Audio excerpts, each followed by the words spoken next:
नमस्कार। हमारी फिल्म तारे ज़मीं पर ईशान और उसके परिवार की कहानी है। मैं जानता हूं कि हमारी दुनिया में बहुत सारे ईशान हैं और बहुत सारे ऐसे परिवार हैं जो बच्चों की अलग अलग तकलीफ़ों के साथ जूझ रहे हैं। एक फिल्म के ज़रिए इन सारे मुद्दों की तह तक पहुंचना मुमकिन नहीं, इसलिए आज हमारे साथ कई एक्सपर्ट्स हैं जो हमें बच्चों की अलग अलग तकलीफ़ों के बारे में जानकारी देंगे। हमारे साथ हैं मसर्रत खान जो क्लिनिकल साइकोलॉजिस्ट हैं और महाराष्ट्र डिसलेक्सिया एसोसिएशन के साथ काम करती हैं, डॉक्टर ब्रिजेश उदानी जो पीडियाट्रिक न्यूरोलॉजिस्ट हैं, डॉक्टर हरीश शेट्टी जो साइकियाट्रिस्ट हैं, और मेधा लोटलेकर जो एजुकेशनलिस्ट और टीचर हैं। 2 स्कूल चलाती हैं, सरस्वती मंदिर और ट्यूलिप स्कूल, और इसके साथ साथ पेस रिसोर्स सेंटर। तो सबसे पहले मैं डॉक्टर उदानी से पूछना चाहूँगा कि डॉक्टर साहब, डिसलेक्सिया होता क्या है? What is dyslexia? डिसलेक्सिया एक कंडीशन है, अवस्था है, बीमारी नहीं है, और ये जन्म से होती है और कोई कोई बच्चे को होती है। इसमें क्या होता है कि बच्चे की आईक्यू यानी कि जो बुद्धि शक्ति है वो नॉर्मल होती है, और जब स्कूल में आते हैं तो पढ़ने में दिक्कत महसूस करते हैं, और ये पढ़ने में दिक्कत महसूस करते हैं तो माँ बाप और टीचर हैरान होते हैं कि ऐसा इंटेलिजेंट बच्चा है क्यों पढ़ नहीं सकता है।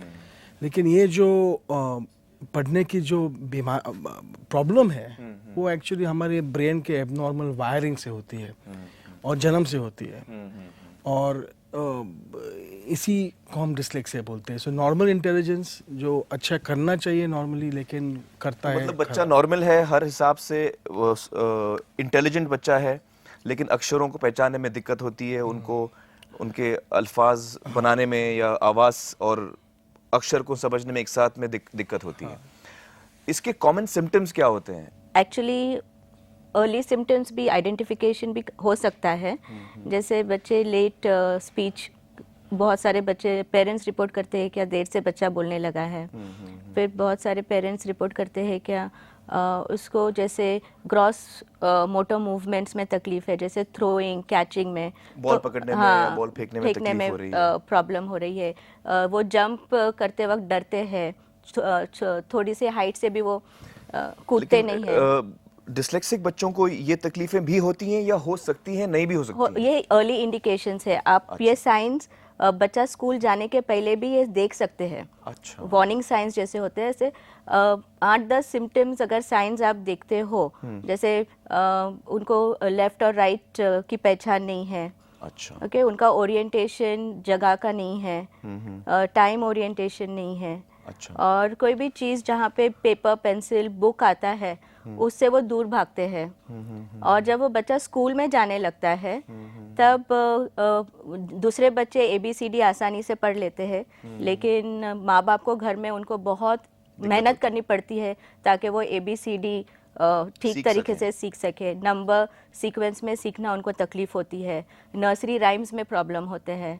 अच्छा। और जब राइटिंग का आता है तो मिरर इमेजेस जैसे पिक्चर में दिखाया है, B का D बहुत बुरी भी होती है कभी-कभी, और मिरर इमेजिंग होती है। मिरर इमेजिंग, B का D, और कॉमन सिम्टम्स जैसा 12 का 21, 9 के लिए 9 लिखना है तो P लिखते हैं, 9 की जगह P लिख P दिया, लिखते हैं जी, 21 की जगह 12 लिख लिखते दिया। हैं, ये कॉमन है। अच्छा। और ये प्रॉब्लम्स, ये जो स्कूल में जो सिम्टम्स है, अर्ली सिम्टम्स जो रीडिंग राइटिंग के हैं, ज़्यादा करके 7 साल तक के उम्र तक ये कॉमन होता है, क्योंकि जो डेवलपमेंट है, परसेप्चुअल न्यूरोलॉजिकल डेवलपमेंट जो है 7 इयर्स तक बच्चों में, हर किसी में होता है। लेकिन अगर ये सिम्टम्स उसके बाद भी देखा जाए तब वो वार्निंग साइन हो जाता है। चौकन्ना होना ज़रूरी है, क्या ये बच्चा अभी 8 साल का हो गया है, 2nd 3rd स्टैंडर्ड में है, और अब भी वो रीडिंग में, राइटिंग में, ऐसे बेसिक स्किल्स में उसको तकलीफ हो रही है। जहाँ तक मेरी समझ है, हो सकता है बच्चों को ये तकलीफें हो रही हों, लेकिन शायद उसको डिसलेक्सिया ना भी हो जी, क्योंकि कभी-कभी इमोशनल प्रॉब्लम्स होते हैं और भी दिक्कतें होती हैं, जिसकी हम लोग बात आगे भी करेंगे। लेकिन ये कुछ कॉमन सिम्टम्स हैं डिसलेक्सिया बारे में। तो डिसलेक्सिया की टेस्टिंग किस तरह होती है? क्या-क्या चीज़ें अहम होती हैं उसके लिए? जब पेरेंट्स हमारे पास आते हैं तो हम पहले तो एक पूरा डिटेल केस हिस्ट्री लेते हैं, पूरी मालूमात लेते हैं। जैसे बच्चा जब पैदा हुआ उसके पहले से भी, जो मदर की प्रेगनेंसी से लेके प्रेजेंट टाइम तक हम पूरा डिटेल इन्फॉर्मेशन लेते हैं। डेवलपमेंटल हिस्ट्री है, मेडिकल, एजुकेशनल, ताकि हमें एक होल पिक्चर मिले बच्चे के बारे में। और फिर हम माँ बाप से पूछते हैं, अगर उन्होंने कोई स्पेशलिस्ट के पास बच्चे को कभी ले गए थे तो उन्होंने आंखों का टेस्ट करवाया है या नहीं, कानों का करवाया है या नहीं, न्यूरोलॉजिस्ट के पास कभी गए थे, किसी साइकियाट्रिस्ट के पास या ऑक्यूपेशनल स्पीच थेरेपिस्ट, और अगर वो गए नहीं है तो हम पहले कहते हैं कि आप पहले आँखों का और कानों का, ये 2 टेस्ट जो है वो बहुत ज़रूरी है, क्योंकि बहुत सारे प्रॉब्लम्स रीडिंग में हो सकता है कि बच्चा ठीक से देख नहीं पाता है। अगर बच्चा बोर्ड से कॉपी करके नहीं ला रहा है, उसके नोट्स इनकम्प्लीट है, तो शायद उसको विजुअल प्रॉब्लम हो सकता है और जिसके वजह से वो कॉपी नहीं कर पा रहा है। अगर वो बच्चा डिक्टेटेड नोट्स नहीं ले रहा है या क्लास में उसका ध्यान नहीं है, ध्यान नहीं दे पा रहा है क्लास में क्या हो रहा है, या ठीक से समझ नहीं पा रहा है, तो शायद पॉसिबिलिटी है कि वो ठीक से सुन नहीं पा रहा हो। तो ये ज़रूरी है कि पहले उसके आँखों का और कानों का टेस्ट किया जाए, ताकि हम श्योर है कि उसको हियरिंग और विजन का प्रॉब्लम, हाँ, ये तकलीफें नहीं है। डिस्लेक्सिया की टेस्टिंग जो है उसमें कितने घंटे लगते हैं? अलग अलग जगह अलग अलग प्रैक्टिशनर्स की प्रैक्टिस होती है, लेकिन हमारे यहाँ हम बहुत पर्टिकुलर है। जैसे हमारे यहाँ पेरेंट्स को कहते हैं कम से कम हमारी टेस्टिंग 8 घंटों की होगी। अच्छा। और जो over a period of time होता है, तो हमारे पास बच्चा over a period of 1 month आता है। एक महीने लगता है टेस्टिंग के लिए? यस। और जिसमें हमारे यहाँ ओवर अ पीरियड, क्योंकि वो 1 महीने में हम बच्चे की ग्रोथ भी देख रहे हैं, और फर्स्ट हमारा फोकस है कि बच्चा रिलैक्स हो, कंफर्टेबल हो, मीन्स ना, क्योंकि अगर वो हमारे से रिलेट नहीं कर पाए तो वो टेस्ट के रिजल्ट्स हमें पता नहीं सही है क्या नहीं। हाँ। तो ऐसे बच्चों के साथ हम पहले काउंसलिंग भी करते हैं, पेरेंटल काउंसलिंग, बच्चों की काउंसलिंग, और फिर जाके, इसलिए प्रोसेस। मेरा मुझे आपसे पूछना है, आप खुद टीचर हैं और बहुत सारे बच्चों के साथ आपने काम किया है, उनको पढ़ाया है, और आप मुझे पिछले दफ़ा बता भी रही थी कि कभी कभी बच्चे को डिस्लेक्सिया नहीं भी होता है, लेकिन टेस्टिंग कभी उसमें ठीक से बाहर बात आती नहीं है। हाँ। आपके क्या एक्सपीरियंसेस रहे हैं इसमें? ऐसा लगता है जब क्लास में मैं पढ़ाती हूँ, रेगुलर स्कूल में जब टीचर्स पढ़ाते हैं, तो कोई बच्चे ओरली बहुत अच्छे आंसर कर सकते हैं, लेकिन पढ़ना और लिखना बहुत तकलीफ होता है उनको। अच्छा। और तो उसके मतलब पढ़ने में तकलीफ होती है, लिखने में तकलीफ होती है, लेकिन बात करने में जब पूछते हैं तो जवाब एकदम ठीक सब देते कुछ हैं। समझ जाते हैं। और उनका ध्यान बाहर रहता है क्लास में। लेकिन जो क्लास में टीचर पढ़ा रही है सब ठीक तरह से समझ सकते हैं। और उनको fine motor skills, gross motor skills उसकी भी तकलीफ होती है। यानी राइटिंग है वो फाइन मोटर स्किल की एक्टिविटी है। कटिंग जो है, जो हमारा टिपिकल मैथ, साइंस, लैंग्वेज जो एरिथमेटिक का करिकुलम है, उधर ये बच्चों को तकलीफ होती है। लेकिन उनको गाने को बोलो या पेंटिंग करवाओ और सोशल स्किल्स, ये सब अच्छा करता है। तो अगर बच्चे को डिस्लेक्सिया है, अगर है भी उसको, तो ये जरूरी नहीं कि वो और चीजों में कमजोर हो। वो अच्छा गा सकता है, वो अच्छा नाच सकता है, वो अच्छा पेंट कर सकता है, लोगों से बातचीत करने में चीजें समझ सकता है, उसका बहुत ज़हीन हो सकता है, इंटेलिजेंट हो सकता है। क्योंकि उसका इंटेलिजेंस, जितना डिस्लेक्सिया ज्यादा हो उतना इंटेलिजेंस उसका ज्यादा हो सकता है। मेधा की पॉइंट से एक जो हम लोगों ने फिल्म में भी कहने की कोशिश की है, पूरी तरह से शायद हम कह नहीं पाए हैं, कि मल्टीपल इंटेलिजेंसेस होते हैं इंसान में। तो हम आमतौर पे हमारे एजुकेशन स्कूल्स में हम पढ़ाई और लिखाई पे ध्यान देते हैं, सिर्फ लिंग्विस्टिक और लॉजिकल थिंकिंग। और फैक्ट ये है कि इंसान होने के नाते हम में बहुत सारी काबिलियत होती है, बहुत सारी इंटेलिजेंसेस होती हैं, और ये जो इंटेलिजेंसेस होती हैं इससे हम कई चीजें कर सकते हैं। स्कूल में हमको पढ़ाना लिखाना टेस्ट किया जाता है हमारा, तो अगर हम पढ़ाई लिखाई में हम कमजोर हों तो हमें बेवकूफ कहा जाता है। लेकिन ये सही बात नहीं है, क्योंकि वो बच्चा बेवकूफ नहीं, शायद वो बहुत इंटेलिजेंट है और चीजों में इंटेलिजेंट है। और मैं अगर एक्टिंग में अच्छा हूँ, हो सकता है मेरा मैथ्स ठीक नहीं है, तो क्या मैं बेवकूफ हूँ? कोई और दूसरा इंसान एक्टिंग नहीं कर पाएगा, वो मैथ्स में अच्छा होगा। लता जी अच्छा गाती हैं, सचिन तेंदुलकर अच्छा क्रिकेट खेलता है, ये सारी अलग अलग इंटेलिजेंसेस हैं। MF हुसैन अच्छा पेंटिंग करते हैं। तो हर इंसान में कोई ना कोई खूबी होती है, तो हर इंसान में कोई ना कोई इंटेलिजेंस होती है। और आपका ये कहना है एज एन एजुकेशनलिस्ट के हमारी एजुकेशन सिस्टम में हम ये सारी इंटेलिजेंसेस को क्यों नहीं बढ़ावा देते, और उनको बच्चे को एक ओवरऑल एजुकेशन मिले जो और चीज़ों के बारे में भी हो, सिर्फ लिखाई और पढ़ाई पे पूरा ध्यान नहीं हो। और जो हम IQ टेस्ट करते हैं या डिस्लेक्सिया का टेस्टिंग जो होता है, इसमें सिर्फ लिंग्विस्टिक्स और लॉजिकल थिंकिंग होता है, बाकी कोई टेस्टिंग नहीं होता है। इसलिए हम बोलते हैं कि अगर वो बच्चे का खूबियत अलग एक क्रिकेट में हो या स्पोर्ट्स में हो या इंटरपर्सनल रिलेशंस में हो, वो कोई भी टेस्ट नहीं दिखाएगी। नहीं होता। इसलिए जब हम उनको लेबल करते हैं कि ये डिसलेक्सिक है, तो बोल देते हैं कि आपको कुछ डिसेबिलिटी है, कुछ प्रॉब्लम है। वो प्रॉब्लम सिर्फ पढ़ने में और लिखने में है, और किसी चीज में नहीं। इसलिए हम reading difficulty in reading and difficulty in writing, तो पूरा लेबल करना कि आप डिसेबल्ड है, वो ठीक नहीं है। आपके हिसाब से ठीक नहीं है। बिल्कुल ठीक नहीं है। और इसके अलावा तो मतलब मैं अगर पूरी बात ये अगर इसका रस निकालूं तो डिसलेक्सिया एक वायरिंग प्रॉब्लम है, मेंटल प्रॉब्लम, जो माइंड में वायरिंग की कोई आप इससे लेकिन एक ही जगह पे, एक ही मतलब एक ही एरिया में, ब्रेन की एक एरिया में वायरिंग की थोड़ी प्रॉब्लम है, और ये पैदाइशी है, बाद में जाके नहीं होती, ये आप you are born with it. और इसकी टेस्टिंग होती है, और इसके अलावा इसके जो सिम्टम्स आपने बताए कॉमन सिम्टम्स होते हैं, लेकिन टेस्टिंग के बारे में हमें ख़ास ध्यान देना चाहिए कि हम वाकई सही टेस्टिंग कर रहे हैं, ताकि पता चले कि बच्चे को डिसलेक्सिया वाकई है या हम खाली इमेजिन कर रहे हैं उसको डिसलेक्सिया है। और इसके अलावा मल्टीपल इंटेलिजेंसेस होते हैं हर बच्चे में। अच्छा, डिसलेक्सिया की एक और ख़ास बात यह है कि बच्चा टोटली नॉर्मल है और उसको नॉर्मल स्कूल में पढ़ना चाहिए, एकदम बिल्कुल नॉर्मल स्कूल में पढ़ना चाहिए। ये आप सबका कहना है कि अगर बच्चे को डिसलेक्सिया है तो उसे टोटली नॉर्मल स्कूल में ही पढ़ना चाहिए। बिल्कुल। तो ये खास बात है। इसके अलावा मुझे बताइए कि ऐसी और क्या दिक्कतें होती हैं बच्चे को डिसलेक्सिया के अलावा, जो और दिक्कतें होती हैं, जैसे ADD है, ADHD है, ये क्या लर्निंग डिसेबिलिटीज हैं या लर्निंग डिफिकल्टीज हैं, स्लो लर्नर्स हैं? ADD और ADHD में अंतर है। ADHD बच्चा जो है बहुत चंचल होता है, एक जगह पे बैठ नहीं सकता है, क्लास के शिक्षक उनके विरुद्ध बहुत तकरार बहुत करते हैं, उसे रिमार्क्स बहुत मिलता है, और खेलता है तब आधे खेल से भाग जाता है। कभी कभी इतना इम्पल्सिव होता है कि प्रश्न पूछने के पहले हाथ ऊपर करता है, और बाद में जब प्रश्न क्या है पूछा तो उसे पता नहीं। जब पेशाब करता है तो पेशाब करने से पहले फ्लश कर देता है, डोर जोर से बैंग करता है। ये ADHD है, इसे हम पहचान सकते हैं, इसको हम मस्तीखोर बच्चे कहते हैं। ये मस्ती नहीं है, ये तकलीफ है, ये समझना आवश्यक है। साथ साथ में ADD और ADHD में अंतर है। ADD बच्चा चुप रहता है, वो हाइपर एक्टिव नहीं रहता है, वो चंचल नहीं रहता है, वो शांत रहता है, परंतु उसकी एकाग्रता नहीं होती है, वो खोया खोया रहता है, बुक्स कंप्लीट नहीं होता है उसका, कुछ सामान छोड़ के जाता है, और हम उसे कहते हैं ये लेजी है, ये जानबूझ कैसे करता है। ये दोनों बच्चों के ऊपर अत्याचार बहुत होता है। ऐसे बच्चों को हम स्कूल से निकालते हैं। इसका इलाज है, इसको पहचानना बहुत ज़रूरी है। 5 से 10% बच्चों को ADD और ADHD होती है, और 5 से 10% बच्चे को लर्निंग डिसेबिलिटीज होती है।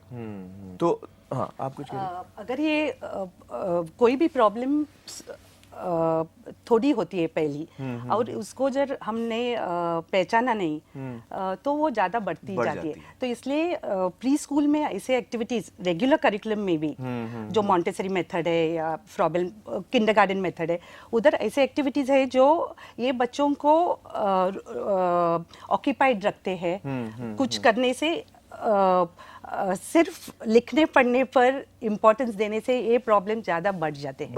हाँ, तो ये मतलब हमें मॉन्टेसरी सिस्टम में कुछ बच्चों को कुछ काम दिया जाता है कि आप ये काम करो, प्री स्कूल में ये करो वो करो, और उससे ये चीजें बहुत कम हो जाते हैं। अच्छा। बच्चे को, बहुत सारे बच्चे रहते हैं वो जो हम हाइपर बोलते हैं, नॉटी, ऐसे तरीके हैं जो हर टीचर जानती है और ये किया जाता है। लेकिन ADD और ADHD के लिए इसका ट्रीटमेंट क्या है? इसका कुछ दवा है या क्या है? इसमें ऐसा है कि पहला तो पहचानना। लाखों बच्चों को हिंदुस्तान में हम पहचान नहीं पाते, इनको रिमार्क्स बहुत मिलती है, इनके ऊपर अत्याचार बहुत होती है। कोई भी बच्चा लेजी नहीं है, हम उसे इंस्पायर नहीं कर सकते हैं। कोई भी बच्चा स्कूल से दूर नहीं रहता है क्योंकि उसे स्कूल जाने की इच्छा होती है। कोई बच्चे को हम बार बार कहते हैं कि तू मस्तीखोर है, तू ऐसा है, ये बच्चों का आत्मविश्वास टूट जाता है। इसके साथ बच्चे खेलते नहीं हैं, इनको बर्थडे पार्टीज में पेरेंट्स बुलाते नहीं हैं क्योंकि वो कुछ ना कुछ मस्ती बहुत बहुत करता है। ये बच्चा आइसोलेट होता है और इसके ऊपर इतनी अत्याचार होती है स्कूल और घरों में कि वो बाद में हमारे पास जब आता है तो ADHD ADD से नहीं आता है, डिप्रेशन से आता है। तो पहले तो स्कूलों में बच्चों का आत्मविश्वास तोड़ना नहीं चाहिए, और उसके साथ साथ आइडेंटिफाई करने के बाद 2 जात की इलाज है। एक तो इसका एजुकेशन, समझाना पेरेंट्स को समझाना बहुत डिफ़िकल्ट है। हिंदुस्तान में हमारे पेरेंट्स ऐसे कहते हैं कि मैंने कुछ गलत किया क्या, मैं खराब माँ हूँ क्या, मैंने कुछ पाप किया क्या, मेरे कुछ पिछले जन्म के पाप है क्या, मैं ऑफिस में जा रही थी इसीलिए कुछ तकलीफ हुआ है क्या। हम बहुत इंट्रोस्पेक्ट हम करते हैं और अपने आप को बहुत ब्लेम करते हैं। इससे पेरेंट्स को पहले बाहर निकालना बहुत इसमें समय कोई जाता है। सच्चाई नहीं है। बिल्कुल, हाँ। इससे बाहर निकालकर धीरे धीरे जब एगनी कम होती है तब साइंस अंदर जाता है। पीड़ा कम होने से ही साइंस अंदर जाता है। पीड़ा का इलाज नहीं किया तो साइंस दिमाग में उतरता नहीं है। जब साइंस उतरता है तब हमें उसे फैक्ट्स बताते हैं, इंटरनेट के इन्फॉर्मेशन हम बताते हैं, कुछ बच्चों के जो इलाज किए हैं उनके इम्प्रूवमेंट हम उनको बताते हैं। मुझे याद है एक बच्चा 65 IQ उन्होंने कहा, परंतु वो बच्चा 65 IQ कम होता है? कम, बहुत कम। 65 IQ यानी बहुत कम। और बच्चा 8th स्टैंडर्ड तक गया था। उससे ADD थी। ADD का इलाज हुआ तो IQ भी बढ़ गए और उसे मार्क्स भी बहुत मिले। तो इलाज साइकोलॉजिकल होता है और मेडिकल होता है। साइकोलॉजिस्ट और इनके जो फील्ड के लोग हैं उन्हें एक्सरसाइज देते हैं, उन्हें बहुत कुछ काम देते हैं, तो उन्हें थेरेपी exhaust है करते हैं और मेडिकेशन भी से। है। परंतु साथ साथ में माँ बाप की एक शिकायत है। आप कहते हैं मेरा बच्चा ADD है, ADHD है, पर तो टीवी के सामने तो 2-2 घंटा बैठता है, कोई अटेंशन में प्रॉब्लम नहीं है।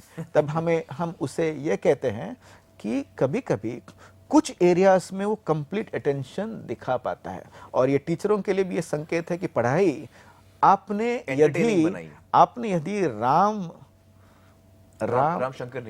शंकर निखुम जैसे आपने पढ़ाया तो सभी बच्चों का अटेंशन ग्रैब कर सकते हैं। यह उसकी सीख है। इसीलिए बच्चे टीवी के सामने 2 घंटा यदि बैठते हैं इसका मतलब ADD ADHD नहीं है, ऐसा नहीं है। तो जब इलाज करते हैं, जब डॉक्टर हमारे हैं, डॉक्टर उदानी या डॉक्टर हरीश शेट्टी कहते हैं कि उसे दवाई दो तो सभी चौंक जाते हैं। केमिस्ट से लेके ग्रैंडफादर तक बच्चों को दवाई मत देना, बच्चों की ग्रोथ इफेक्ट हो सकती है। परंतु काफ़ी रिसर्च के बाद ऐसे मेडिसिन है जिससे बहुत कम साइड इफेक्ट है और इस मेडिसिन से एकाग्रता इंप्रूव होती है, मार्क्स इंप्रूव होते हैं, आत्मविश्वास बढ़ता है और क्लास के साथ चलता है। प्रिंसिपल, टीचर्स, पेरेंट्स खुश हो जाते हैं। परंतु ये दवाएं जिनको जरूरी है सिर्फ उनको देना चाहिए, सभी को नहीं। USA में इसकी बहुत ज्यादा उपयोग किया गया है। इसीलिए हम सोच समझ के जिनको जरूरत है, साइकोलॉजिस्ट, पेरेंट, साइकियाट्रिस्ट और ब्रेन डॉक्टर और टीचर साथ में बैठ के चर्चा करके वो दवाई देना चाहिए, जिसका बहुत फायदा है। दवाई कुछ समय तक लेना चाहिए। पेरेंट्स कहते हैं ये दवाई कितने साल चलेगा। हमारे हिंदुस्तान में दवाई को देख के बहुत गुस्सा आती है लोगों को। हम कहते हैं कि ये दवाई नहीं है, ये खुराक है, जैसे सब्जी, दाल, अचार, गोली। और ये दवाई जब तक डॉक्टर को ऐसे लगेगा कि उसे लेना चाहिए, बिल्कुल लेना चाहिए। 12 साल के बाद हाइपर एक्टिविटी 50% बच्चों में कम भी होती है, परंतु एडल्ट ADHD भी होती है। और एडल्ट ADHD का मतलब है अटेंशन कम होने के साथ साथ anti social behaviour, sexual behaviour ये भी होती है। उस समय भी कभी कभी इसका इलाज करना जरूरी है। परंतु शरारती बच्चा शरारती नहीं है, शायद तकलीफ है, उसका इलाज करना चाहिए। जो डॉक्टर शेट्टी ने मेडिकेशन के बारे में बोला वो मेडिकल मॉड्यूल है। एजुकेशनल मॉड्यूल में हम देखते हैं कि ऐसे बच्चे तो आते ही रहे जैसे आपने बताया, और ADHD डिसऑर्डर है वो उसका प्रॉब्लम नहीं है।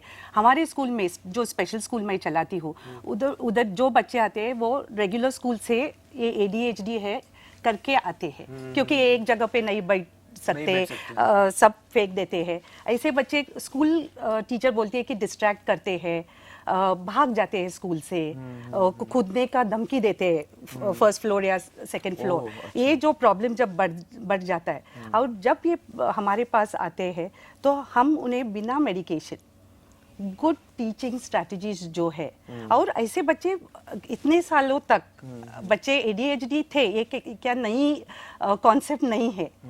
ऐसे बच्चे बहुत है हमारे पास भी बहुत है जो पेरेंट्स बोलते हैं कि हम भी छोटे थे ऐसे ही थे, लेकिन मेरा बेटा जब ये कर रहा है तो उसको ADHD लेवल है। ऐसे भी है जो जिनका नुकसान हो गया है, लेकिन टीचर होने के नाते हमारे पास ऐसे स्ट्रैटेजीज है जो आप बच्चे को शांत कर सकते हैं। और दूसरा हमने जो नोटिस किया है कि हमारे बहुत सारे पेरेंट्स लोअर इनकम से आते हैं और ये ADHD का मेडिकेशन बहुत महंगा पड़ता है। जिधर उनके पास खाने के लिए पैसा नहीं है, स्कूल भेजने के लिए हम डोनेशंस कलेक्ट करते हैं उनको सिखाने के लिए। तो इनको अगर हम बोले कि आप मेडिकेशन दे दो, और पेरेंट्स बहुत सारे इलिटरेट हो जाते हैं। और जब हम एजुकेशनली हमारी सिस्टम एजुकेशन टीचर होने के नाते मैं फिर कंफर्म करती हूँ कि ये स्ट्रैटेजीज है जिधर हम इन ऐसे नॉर्मल तरीके हैं टीचर्स टीचिंग के जरिए जो आप Good बच्चे को teachers, हेल्प कर सकते हैं। हाँ। तो मेरा एक सवाल है कि जैसे अगर डिस्लेक्सिक बच्चा हो या ADHD या ADD बच्चा हो तो उसे नॉर्मल स्कूल में पढ़ना स्कूल में ही चाहिए, पढ़ाना चाहिए और जरा अलग तरह थोड़ा से ध्यान देना हाँ, चाहिए। अच्छा, डिस्लेक्सिया के लिए जब अगर बच्चे को डिस्लेक्सिया है तो उसको हम हेल्प कैसे कर सकते हैं? डिस्लेक्सिया के लिए तो दवा कोई नहीं है, जैसे ADD के लिए ADHD के लिए हम दवा दे सकते हैं, कभी कभी बहुत सिवियर केस हुआ तो मेडिकली हम बच्चे को हेल्प कर सकते हैं। डिस्लेक्सिया के लिए क्या करते हैं बच्चे को हेल्प करने के लिए? डिस्लेक्सिया में बेसिकली हम कहते हैं कि बच्चे को रेमीडियल एजुकेशन की ज़रूरत है। रेमीडियल एजुकेशन जो है वो अलग तरीके से बच्चे को पढ़ाना, अलग जैसा स्टाइल से पढ़ाना। अलग स्टाइल से, और ये ध्यान रखते हुए कि बच्चे के स्ट्रेंथ्स क्या है, बच्चे के वीकनेसेस क्या है, बच्चे के इंटरेस्ट क्या है, क्या बच्चे को प्रोत्साहित करता है। और उसके हर एक बच्चा अलग होता है, हर एक बच्चे की पढ़ने की स्टाइल, सीखने की स्टाइल अलग होती है। तो एक इंडिविजुअल एजुकेशन प्लान डिवाइस किया जाता है हर बच्चे के लिए। मतलब हर अलग बच्चे के लिए Yes, अलग स्टाइल होता है right. टीचिंग का। हाँ, क्लास में जब टीचर बैठती है तो हर एक बच्चे को महसूस होना चाहिए कि ये मेरा टीचर है, और जब ज़्यादा ध्यान देते हैं तब उनको ऐसा नहीं होना चाहिए कि उनको हम सिंगल आउट करते हैं, बहुत सटली उनके तरफ ध्यान देना चाहिए। जैसे एक माँ 3-4 बच्चों को अलग अलग तरह से संभालती है, पर और बच्चों को ऐसा नहीं लगता है कि माँ उनको ज़्यादा ध्यान देती है। सटल ओवर इन्वॉल्वमेंट ये करना ज़रूरी है, और हर बच्चा सीख सकता है यदि हमें बच्चे के ऊपर विश्वास है। और यदि हम एज अ शिक्षक या as a mother, as a father सोचते हैं कि हर बच्चा सीख सकता है, ऑटोमेटिकली हम नए नए मेथड्स इन्वेंट करते हैं जिससे बच्चे को ज्ञान प्राप्त हो सके। अगर एक बच्चा है और उसको हेल्प करना है, उसको डिस्लेक्सिया है, तो मुझे एक थोड़ा आइडिया दीजिए कि बच्चा हफ्ते में कितने घंटे उसको एक्स्ट्रा पढ़ाना पड़ता है? रेमीडियल एजुकेशन हम कहते हैं कि हफ्ते में बच्चा अगर कम से कम 2 दिन आना चाहिए, मैक्सिमम 3, एंड 2 या 3 दिन, 1 to 1.5 आवर सेशन, क्योंकि जो कंसंट्रेशन स्पैन होता है वो बेसिकली हाफ एन आवर का होता है। और ये जो 1 आवर 1.5 आवर में बहुत एक्टिविटी बेस्ड रेमीडियल एजुकेशन, जैसे मैंने कहा क्या बच्चे का इंटरेस्ट है, बच्चे को क्या मोटिवेट करता है, बच्चे के क्या स्ट्रेंथ्स है, वो सब ध्यान में रखते हुए एक प्रोग्राम बच्चे के लिए बनाया जाता है। सो द होल, अगर बच्चा 1.5 घंटा भी है तो बच्चा वो कर रहा है जो बच्चे को अच्छा लग रहा है, एट द सेम टाइम बच्चा उसे सीख रहा है और वो इंडिपेंडेंट भी बन रहा है। सो ओनली डायग्नोसिस से प्रॉब्लम सॉल्व नहीं होता है। We don't believe in diagnosis कर लो और डिस्लेक्सिया दो, नहीं, वो तो some additional support these children need definitely to cope with the other children who do not have the difficulty, but you should also provide remedial help because our aim is to make them independent. उनको independent करना जरूरी है। Slow learner क्या होता है? देखिए नहीं, अब मल्टीपल इंटेलिजेंस की बात की आपने, तो मल्टीपल इंटेलिजेंस में डिस्लेक्सिया में रीडिंग इंटेलिजेंस कम होता है, राइटिंग इंटेलिजेंस कम होता है। अभी multiple intelligence across the board थोड़े कम होते हैं, मीन्स 100% नहीं, 70, 80, 85%, तो उसको हम स्लो लर्नर बोलते हैं। यानी कि इट इज़ नॉट एक ही एरिया में प्रॉब्लम नहीं है, सारे एरिया थोड़ा थोड़ा प्रॉब्लम सब में है। हल्का प्रॉब्लम सारे एरियाज में है, उसको हम स्लो लर्नर बोलते हैं। ये अब कोई भी स्किल देखिए, कोई भी एट्रीब्यूट देखिए, यानी कि हाइट, हमारा कद एवरेज कद है, कोई बहुत लंबे हैं, कोई बहुत छोटे हैं। तो ऐसा ही इंटेलिजेंस में एवरेज जो है वो मेजॉरिटी है। कोई बच्चे 15% जो बताया बहुत ज़्यादा तेज़ है और 15% कम है, और जब भी वो कम से सपोज 70% से कम है, देन वी कॉल IQ 70 का हुआ तो उसके बाद में हम मेंटली रिटार्डेड बोलते हैं। अच्छा, 70 के कम? हाँ, 70 से 85 हम जो है, ये नंबर्स पे पूरा भरोसा नहीं रखना चाहिए, उसके साथ साथ में और भी इवैल्यूएशन करनी चाहिए, लेकिन ये समझने के लिए 70 to 85 जो है हम उसके बॉर्डर लाइन IQ बोलते हैं। यानी कि ये IQ से स्कूल में प्रॉब्लम होने वाली है, लेकिन फिर भी नॉर्मल स्कूल में पढ़ सकते हैं थोड़ा ज़्यादा ध्यान देने से। और 85-90 के ऊपर जो है वो नॉर्मली एवरेज बोलते हैं। सब एरियाज में जरा स्लो रहना, सब एरियाज यानी हम फिर एकेडमिक ही सिर्फ देखते हैं, वो प्रॉब्लम होता है। जब हम प्रेशर एकेडमिक्स, IQ यानी एकेडमिक्स होता है ना सिर्फ, किधर आपको म्यूजिकल टेस्ट नहीं होते हैं, या स्पोर्ट्स के टेस्टिंग नहीं होते हैं, या सोशल स्किल्स टेस्टिंग नहीं होता है। अब्रॉड, अमेरिका हो और ब्रिटेन हो या ऑस्ट्रेलिया, उधर हर एरिया टेस्टिंग की जाती है। इंटेलिजेंस की हर टेस्टिंग होती है। इंटेलिजेंस की टेस्टिंग होती है, और डिसलेक्सिया हो तो भी हर एरिया। हर area इसलिए की testing हम होती इधर सब हमारी टेस्टिंग सिर्फ एक IQ टेस्टिंग के ऊपर है। वो बदलना चाहिए। एजुकेशन यानी reading and writing is not education. Education is everything. Everything. ऐसा है कि कोई भी रिपोर्ट माँ बाप के सामने आए तो माँ बाप नाउम्मीद नहीं होना चाहिए। रिपोर्ट बच्चा नहीं है, बच्चा रिपोर्ट मेडिकल से- रिपोर्ट की बात कर रहे हैं आप। IQ रिपोर्ट या LD रिपोर्ट ये बच्चे का नाम नहीं है।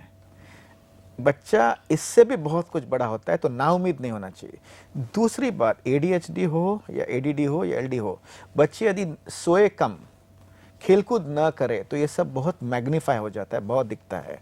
लाइफस्टाइल और भावना, ये दो चीज़ इस तकलीफ को बहुत इंक्रीज कर सकते हैं। ये टीचर्स और पेरेंट्स को ध्यान देना चाहिए। पेरेंट्स का क्या कंट्रीब्यूशन होना चाहिए हर बच्चे की तरफ, चाहे उसे कोई तकलीफ हो या ना हो, और टीचर्स का क्या कंट्रीब्यूशन होना चाहिए बच्चों की तरफ, चाहे उन्हें कोई तकलीफ हो या ना हो? आप मुझे बताएं, डॉक्टर शेट्टी आप बताइए मुझे।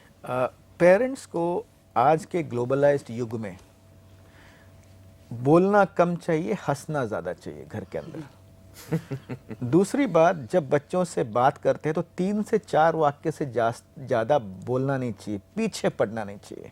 फिर जब मौका है तो 2-3 बात बताइए, कंटिन्यूसली नैग मत कीजिए। हाँ, अच्छा, मतलब अगर बच्चे को आप बोलेंगे पढ़ो, ये करो, वो करो, मतलब पढ़ो, तुम नहीं पढ़ो तो क्या बनोगे, जिंदगी बड़ा तकलीफ है, ये नहीं है। बेटा पढ़ो, समय बहुत कम है एग्जाम के लिए, बस 2 दफा मैं बोल जरा दिया बस। भाजी लाके आता हूँ। हाँ। तीसरी बात, घर में बैड न्यूज शेयर करने का माहौल होना चाहिए। बच्चे को यदि कोई तकलीफ हुई, मार्क्स कम मिले, तो झट से माँ बाप के सामने आके कह सकता है। ऐसा एक वातावरण है घर में, ये होना बहुत जरूरी है। साथ साथ में बच्चे को डर नहीं लगना चाहिए। हाँ, बिल्कुल डर नहीं लगना चाहिए। साथ साथ में माँ बाप को बच्चों से डरना नहीं चाहिए। आजकल के माँ बाप बच्चों से बहुत डरते हैं, मैं ये करूंगा, मैं भाग जाऊंगा। आजकल के बच्चे भागकर वापस आते हैं क्योंकि उनको भूख बहुत लगती है। साथ साथ में यदि कोई भी समस्या है बच्चों की, मार्क्स यदि कम आए, किसी ने मारा, किसी को उन्होंने मारा, चोरी किया, झूठ बोला, तब बच्चे को जादू की झप्पी ज़्यादा लंबा और ज़्यादा कड़क मिलना ज़रूरी है। उसे आइसोलेट नहीं करना चाहिए। उससे मैं बात नहीं करूँगा, मेरी खानदान की इज्जत मिट्टी में मिलाई। तकलीफ में आप बच्चे के पास जाइए, दूर मत जाइए। और बच्चों को 4 चीज़ चाहिए माँ बाप से या शिक्षकों से। एक, उसे ऐसा लगना चाहिए कि मैं इमोशनली सेफ हूँ, मुझे सुरक्षित हूँ। घर में और स्कूल में मैं सुरक्षित हूँ, सेफ हूँ, मुझे मार के निकाला नहीं जाएगा। बिल्कुल। मुझे मैं यहाँ पर LD सुरक्षित है हूँ। या ADHD है तो स्कूल के प्रिंसिपल मुझे NOS में या स्पेशल स्कूल में नहीं भेजेंगे। तो मतलब मेरी कोई भी तकलीफ हो या मेरी कोई कमी हो या मुझ में कोई खराबी हो, तो मेरे घर में और मेरे स्कूल में मैं सेफ हूँ, मुझे निकाला नहीं जाएगा यहाँ से। बिल्कुल। तो ये फीलिंग बहुत जरूरी होती है बच्चे के लिए। दूसरी बात विश्वास।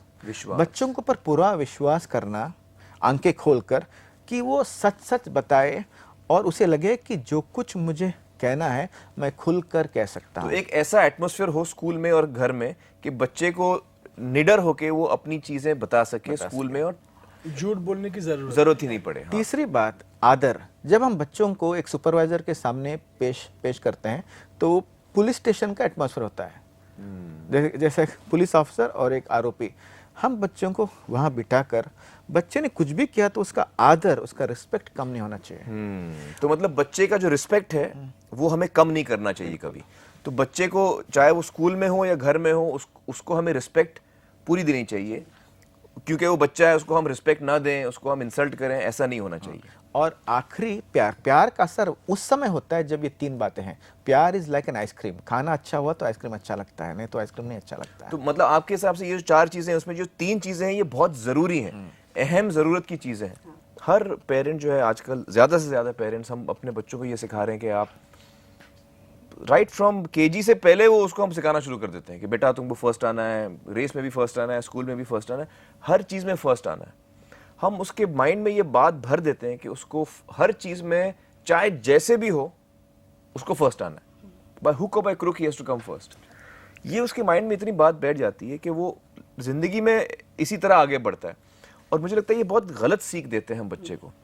अगर हम बच्चे को ये सीख दें to be sensitive and to be loving and aware, बच्चा जो है वो चाहे जितना भी तेज हो, हम उसको ये बताएं कि भैया आप तेज हो, लेकिन आसपास आप देखो, आपके दोस्त हैं, उनको आपकी ज़रूरत है किसी चीज़ में, आप सबको आगे बढ़ो, लेकिन सबको साथ लेके आगे बढ़ो।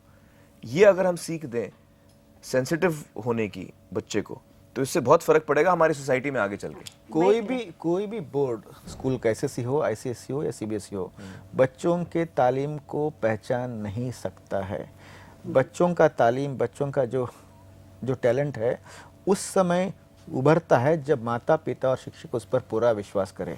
इसीलिए मुझे यह कहना है कि never give up on any child. कब वो फले, कब वो फूले, ये पता नहीं, स्कूल के अंदर या स्कूल के बाद। हाँ, मैं अभी एक चीज़ एक चीज़ की बात करना चाहूँगा, जो सिवियर डिफ़िकल्टीज होती हैं कुछ बच्चों को, जैसे कि ऑटिज्म है, सेरेब्रल पॉल्सी है, डाउन सिंड्रोम है। एक्चुअली ऑटिज्म के बारे में मैं थोड़ा क्लियर, मेंटल रिटार्डेशन है। What is autism actually? वापस में ऑटिज्म अगेन अवस्था है, कंडीशन है, और वो भी जन्म से है। और आप मल्टीपल इंटेलिजेंस की बात की, तो उसमें लैंग्वेज यानी कि भाषा की इंटेलिजेंस होती है, और दूसरी है सोशल इंटेलिजेंस, मिलजुलना। तो वो दो इंटेलिजेंस जो है वो ऑटिस्टिक बच्चे में कम होती है।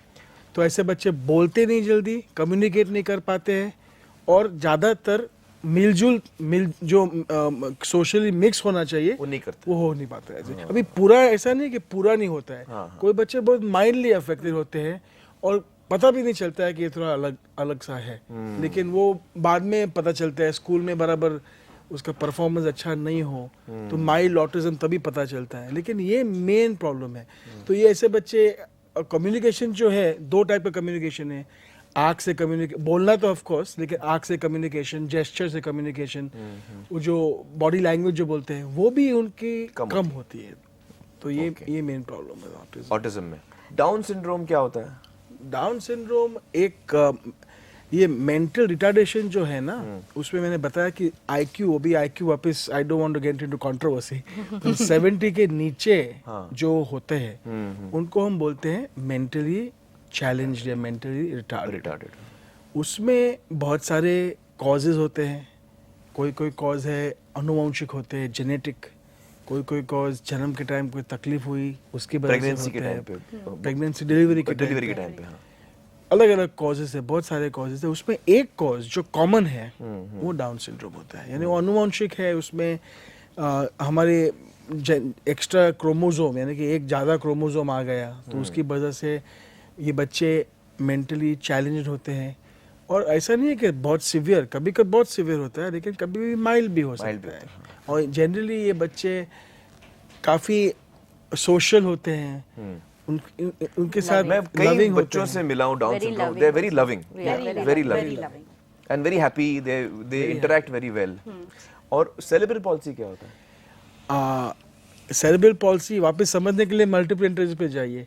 हमारा जो बॉडी है, उस ब्रेन है, सॉरी, दिमाग जो है, उसमें मोटर एरिया होते हैं। मोटर यानी कि चलना, लिखना, जो हाथ का इस्तेमाल करना, वो सब जो है वो भी कंट्रोल होता है दिमाग से। तो वो जो एरियाज होते हैं, जो मोटर इंटेलिजेंस होता है वो कम होता है। उसमें डैमेज हुआ या कुछ भी प्रॉब्लम हुआ तो जो कंट्रोल बॉडी पे होना चाहिए दिमाग से वो होता नहीं है। तो कभी कभी बच्चे इतने स्मार्ट होते हैं, इंटेलिजेंट होते हैं और पता नहीं चलता, क्योंकि ये बच्चे ऐसे ही है और हिलते नहीं है, चल नहीं पाते व्हीलचेयर पे रहते हैं, हाथ नहीं हिला पाते, कभी कभी एक्सप्रेशन भी नहीं दे पाते। हाँ, एक बार एक्चुअली उनका माइंड बड़ा शार्प होता है। एक बार मैंने, हो सकता है, नॉट नेसेसरीली, एक बार मेरा एक पेशेंट था बहुत सालों के पहले, तो वो बिल्कुल सिवियर सेरेब्रल पॉल्सी था। सेरेब्रल पॉल्सी जनरली सिवियर होना ऐसा नहीं जरूरी है, लेकिन ये बच्चा सिवियर था। तो ऐसा ही, वो 17 साल का था और मैं कुछ राउंड ले रहा था, तो मैंने हमारे स्टूडेंट से बात की कि ये सिवियर सेरेब्रल पॉल्सी है, मेंटल रिटार्ड भी हो सकता है। तो सडनली वो वहाँ से वो चंचलता आई और उसने टाइपराइटर का इस्तेमाल करके टाइप किया विद ग्रेट डिफिकल्टी, लेकिन टाइप किया, I am not mentally retarded. तो मेरे को बहुत बड़ा सबक सिखाया कि cerebral palsy is only the motor part, physical. कभी कभी ब्रेन में बहुत डैमेज हुआ तो सेरेब्रल पॉल्सी भी होता है, मेंटली चैलेंज भी होता है, लेकिन ऐसा नहीं है कि जरूरी है। ऐसे पेरेंट्स अपने आप को ऐसे कहते हैं कि हमारे बाद इनका क्या होगा। ऐसे पेरेंट्स यह सोचना चाहिए कि आज का दिन अच्छे से बिताना बहुत ज़रूरी है। ऐसे पेरेंट्स को ब्रेक मिलना भी बहुत आवश्यक है। ऑटिस्टिक बच्चों के पेरेंट्स बच्चों के साथ साथ रहते हैं, बिल्कुल अपना मज़ा बिल्कुल बंद करते हैं, अपनी ज़िंदगी को ताला मारते हैं। उनको ब्रेक देना और आज की ज़िंदगी अच्छे से बिताना, यह जो सीख है पेरेंट्स को मिलना चाहिए।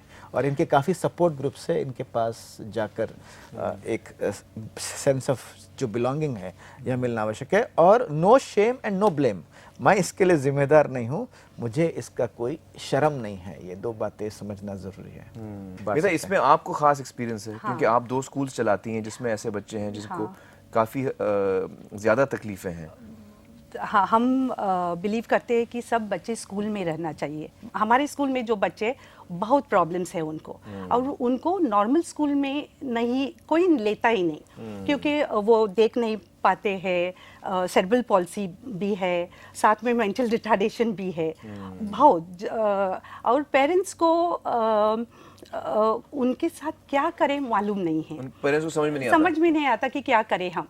तो इसलिए हम ये बच्चों को नॉर्मल स्कूल का एनवायरनमेंट देते हैं। तो आप स्कूल चलाती हैं जिसमें उनको लगे कि हम स्कूल आ रहे हैं। नॉर्मल स्कूल में नहीं जा सकते, तो हमने नॉर्मल स्कूल का करिकुलम इनके लिए अडैप्ट किया है। तो सारी पढ़ाई लिखाई ये लोग करते हैं।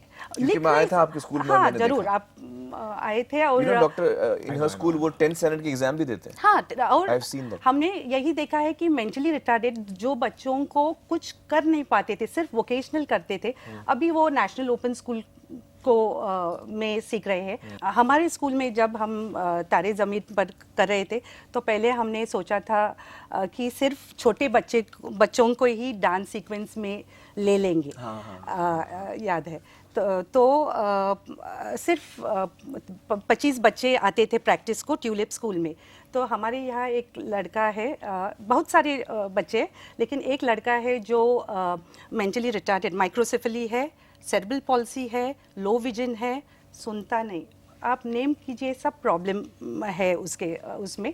तो जब ये प्रैक्टिस के लिए शामक के इंस्ट्रक्टर्स आते थे डांस के लिए, तो ये बच्चे बाहर जाते थे, तो हर वो बच्चे ने मुझ पर मेरे को कन्वे किया कि मेरे को भी उधर जाना है, मुझे भी डांस करना है। और उसके साथ बाकी के बच्चे, इतना गुस्सा आता था, मैं अगर पास होती थी उधर से तो उन्होंने मेरे को कन्विंस किया कि ये नहीं चलेगा और आप इंक्लूजन करते हैं हमारे यहाँ। मैं तो इतनी डर गई, यानी मेरे को चैन ही नहीं पड़ रहा था कि क्या करें। और ये मेरा एक्सपीरियंस है कि आपके जो बच्चे ट्यूलिप्स के सरस्वती मंदिर के बच्चे, तारे ज़मीन पर जो सीक्वेंस है जहाँ पे वो गाना शुरू होता है, टाइटल सॉन्ग, जो मेरा कैरेक्टर है निकुम का कैरेक्टर, वो इन बच्चों के साथ एनुअल डे का प्रोग्राम कर रहा है। तो ये जितने बच्चे थे उस एनुअल डे के प्रोग्राम में, वो सरस्वती मंदिर और ट्यूलिप्स के बच्चे थे, पता है। और उनके पेरेंट्स हाँ, जो ऑडियंस में पेरेंट्स थे साथ में, तो उन्होंने इतना अच्छा परफॉर्म किया। आप देखिए कि ये बच्चे जिनकी इतनी तकलीफें हैं, हाँ। वो फिल्म की शूटिंग कर रहे हैं, उसकी रिहर्सल कर रहे हैं, वो बाकायदा उन्होंने रिहर्सल की, बाकायदा उन्होंने शॉट दिया, स्टेज पे आके पूरा सीक्वेंस उन्होंने शूट किया। तो और 5 दिन, मुझे लगा 5 दिन नई जगह पे, ये जो हम बोलते कि ऑटिस्टिक बच्चों को नई जगह पे इतना कोऑपरेटिव, एक एक्सीडेंट नहीं, एक एपिलेप्टिक फिट नहीं, तो हम इससे हमें पता चला कि इंक्लूजन ही थी, क्योंकि बच्चे वहाँ आए, इतने खुश हुए, उनको मजा आता था डांस करने में। और वो सिर्फ एकेडमिक नहीं था, और ऐसे भी बहुत सारे बच्चे आए जो आना चाहते थे, जो रेगुलर स्कूल में है। और हमारे स्कूल में जब एनुअल डे या क्रिएटिविटी कैंप कुछ होता है, तो भाई बहन भी आते हैं उनके साथ, और बोलते कि हमें भी यही स्कूल में पढ़ना है, क्योंकि सिर्फ एकेडमिक्स के ऊपर जो प्रेशर है वो रहता नहीं है। हम कभी भी बोलते हैं कि inclusion is a matter of the heart. हम करना चाहते हैं तो कर सकते हैं, नहीं करना है तो जरूर नहीं करेंगे। बहुत बहुत शुक्रिया आप चारों का, आप लोग यहाँ आए और हमें इतनी चीज़ें बताई। मसरत, आप कुछ कहना चाहेंगी इस प्रोग्राम के एंड में? मैं सिर्फ इतना कहना चाहूँगी, क्या होप, विश्वास रखना ज़रूरी है अपने में और अपने बच्चों में, क्योंकि एवरीथिंग लाइज ऑन होप। अगर आप में विश्वास है, क्या आप अपने बच्चों के लिए कुछ कर सकते हो, और ये विश्वास बच्चों में डाल सकते हैं, क्या आप कुछ कर सकते हो, so I think half the problem वहीं सॉल्व हो जाता है। मेधा? मैं एक छोटी सी स्टोरी बताती हूँ। एक टीचर रहता है, बहुत अच्छा टीचर, और उसका एक स्टूडेंट रहता है। उसको टीचर को रॉन्ग प्रूव करना है उसको, कि वो सोचता है कि ये टीचर को सब पता है। तो एक दिन वो एक स्पैरो को लेकर हाथ में टीचर के पास जाता है, और टीचर को बोलता है मेरे हाथ में क्या है, तो टीचर बोलती है स्पैरो है। तो वो पूछता है वो अलाइव जिंदा है या मरा हुआ है। तो वो लड़का सोचता है कि अगर टीचर बोले कि ये जिंदा है तो मैं मार दूंगा, और अगर टीचर बोले कि मरा है तो उसको छोड़ा, और टीचर को रॉन्ग प्रूव करेगा। लेकिन वो टीचर रहती है, टीचर रहते हैं, वो स्टूडेंट को बोलते हैं सन ये स्पैरो का लाइफ आपके हाथ में है, आप उसको मार सकते हैं या ज़िंदगी दे सकते हैं। और मैं वही बोलती हूँ कि टीचर और पेरेंट के हाथ में बच्चों का लाइफ है, ज़िंदगी है, और वो उसको अच्छी कर सकते हैं अगर वो चाहे तो, नहीं तो आप उसको मार सकते हैं। डॉक्टर दानी, मुझे यही लग रहा है कि हमारे पेरेंट्स जो हमारे माँ बाप जो है उनका अभी फोकस जो होना चाहिए होलिस्टिक शिक्षा, होलिस्टिक एजुकेशन पे, ओवरऑल एजुकेशन। और ये पॉजिटिव ज़्यादा देखो, हमारे बच्चे में स्ट्रेंथ्स क्या है, क्या किसमें काबिलियत क्या है, जो कमजोरियां हैं वो भी स्वीकार कर दो, लेकिन उसमें ज़्यादा इम्पोर्टेंस मत दो। और ज़्यादातर पूरा ओवरऑल डेवलपमेंट पे कैसे उसको एनकरेज करे, उसका आत्मविश्वास कैसे बढ़ाए, क्योंकि फाइनली लाइफ में जो है academics only plays a small part. थोड़ा ही फाइनल रेकनिंग में कुछ ज़्यादा कुछ फर्क नहीं पड़ता है। लेकिन जो आत्मविश्वास होगा, कॉन्फिडेंट बच्चा स्कूल में से निकलेगा तो फिर वो जिंदगी भी खुश होगी। करेक्ट। डॉक्टर शेट्टी, चाहे दुनिया इधर की उधर हो, अपने बच्चों से कभी भी नाउमीद मत कीजिए। Never give up on your child. पता नहीं आपके घर में शायद कोई आइंस्टीन है, शायद कोई आमिर खान है, शायद कोई अब्दुल कलाम है, पता ही नहीं है। नाउमीद नहीं करेंगे, उम्मीद बरकरार रखेंगे तो बच्चा कुछ न कुछ बनेगा, बच्चा खुश रहेगा और समाज के साथ अच्छे से ज़िंदगी बिताएगा। बहुत बहुत शुक्रिया आप चारों का, जो आप लोग आए और हमारे साथ इतनी बातचीत की। और मुझे यकीन है कि जो लोग सुन रहे हैं, ये प्रोग्राम देख रहे हैं, उनको बहुत कुछ सीखने को मिला होगा। कुछ इन्फॉर्मेशन हम इस प्रोग्राम के एंड में भी देंगे आपको, अगर कोई हेल्पलाइंस चाहिए, कुछ इन्फॉर्मेशन चाहिए। Thank you so much. Thank you.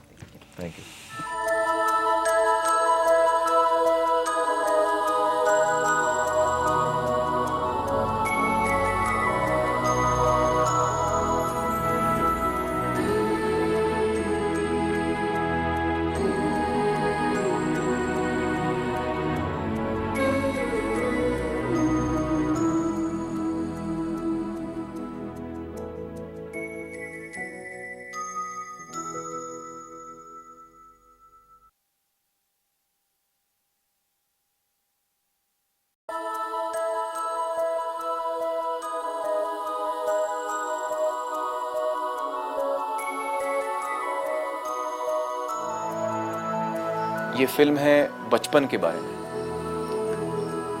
हम सब बचपन से गुजरे हैं, तो ये हम सब की कहानी है।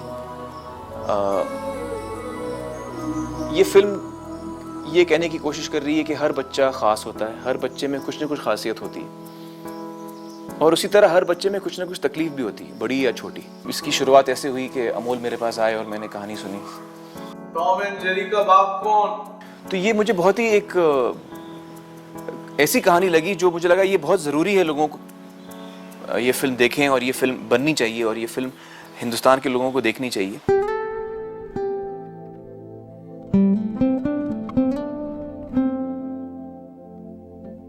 The script sensitizes you towards children. ये कहानी हमें याद दिलाती है कुछ अहम चीज़ों के बारे में, कुछ अहम मुद्दों के बारे में हमें याद दिलाती है, और हम रुकते हैं और हमको एहसास होता है कि हाँ यार, ये तो सही है। मुझे हुआ जब मैंने ये स्क्रिप्ट पढ़ा कि यार अमोल ने जो कहानी लिखी है ये बड़ा सही कह रहा है यार, ये बंदा एकदम करेक्ट बोल रहा है, और हमें इन चीज़ों का एहसास होना चाहिए और हमें इन चीज़ों की इज्जत करनी चाहिए। I thought it's a very important script because people should know, people should realize that often kids are not at fault actually.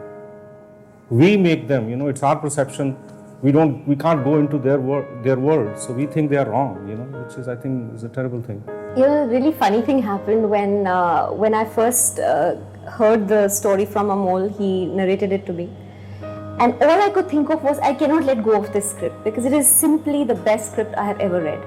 It is fabulous. When I heard the script, and Amol's chin would quiver, you know, when he was telling me the portion of telling me about the bit where Ishan goes on the terrace, and when the kite comes to him, that kite sequence where he gets the kite, and Amol's chin was quivering, and I remember I was crying then when I was hearing the script.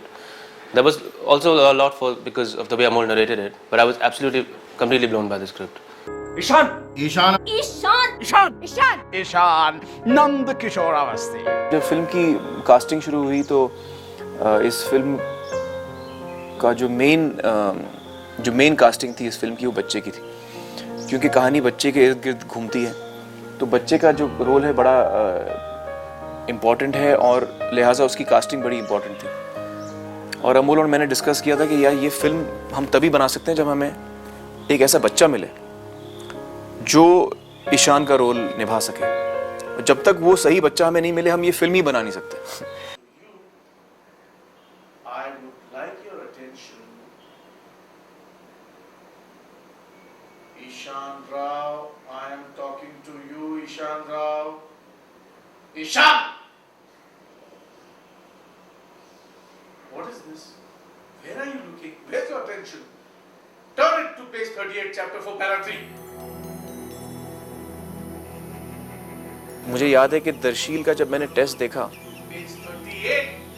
जहाँ दरशील का पहला shot आया और उसने dialogue भी नहीं बोला था, और मुझे याद है कि उसका चेहरा देख के, उसकी आंखें देख के मैंने कहा ये बच्चा है, ये ईशान है।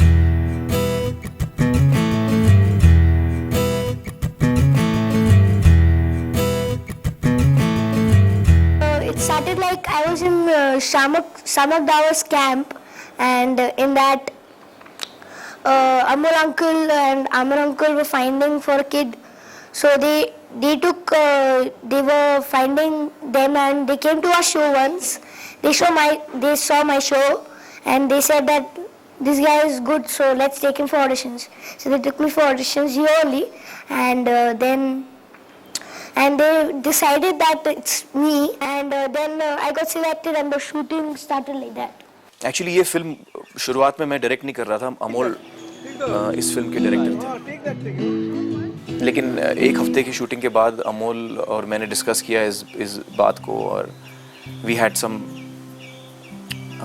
Creative differences.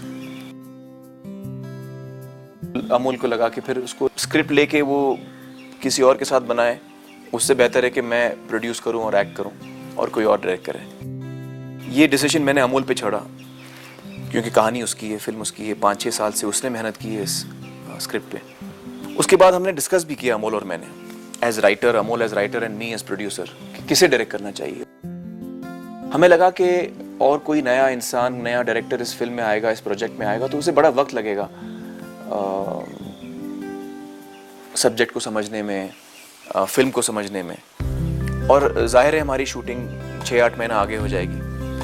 इस दौरान में बच्चा बढ़ नहीं जाए। दरशील जो हमें बच्चा मिला है, जो बहुत ही कमाल का बच्चा है, and we didn't want to lose Darsheel. हम दोनों को लगा कि क्योंकि मैं सब्जेक्ट इतना अच्छी तरह जानता हूँ, अमोल ने कहा why don't you direct it, और मैंने फिर सोचने के बाद कहा कि ठीक है, मैं इसे डायरेक्ट करता हूँ। तो ये चीज़ it happened by accident. I was not supposed to direct this film. And action.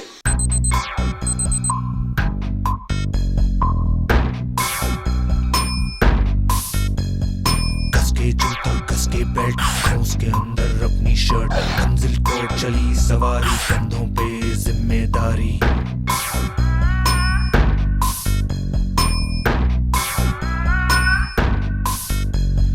हाथ में फाइल, मन में दम, मीलों मील चलेंगे हम, हर मुश्किल से टकराएंगे, टस से मस ना होंगे हम। दुनिया का नारा जमे रहो, मंजिल का इशारा जमे रहो,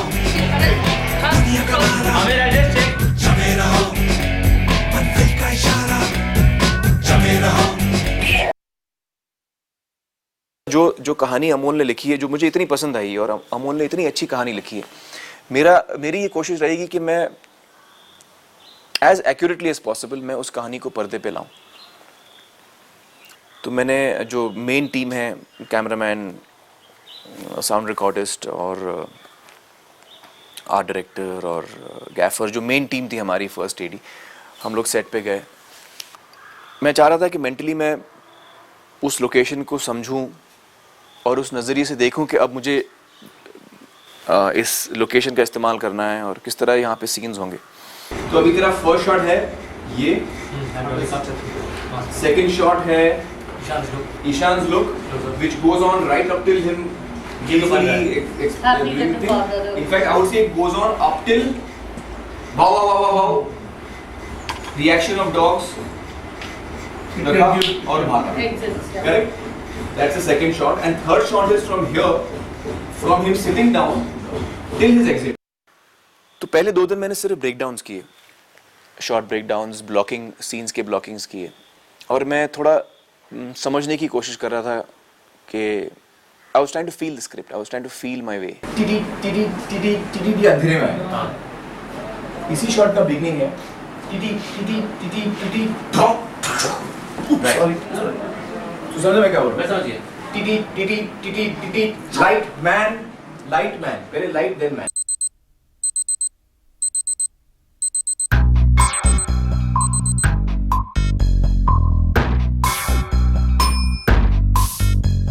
Once we read the script, the immediate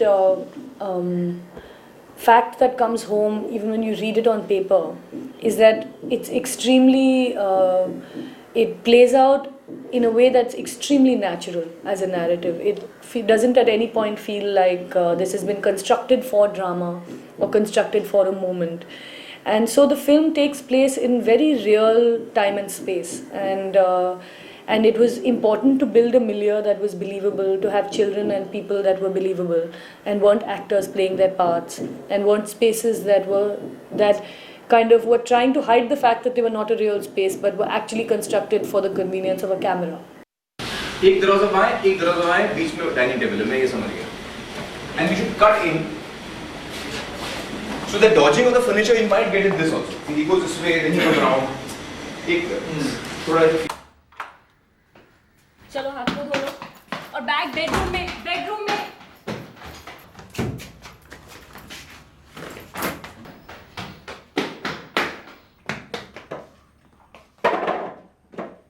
हाँ डाल जल्दी डाल क्या हाँ देख उसको it's a cut perfect. We had looked at doing it in real locations, so that would add a naturalness to the spaces that we were using, and then bring in our own, characters, like creating. I remember having conversations with Tiska and Vipin about who they thought their characters were, what was their backstory.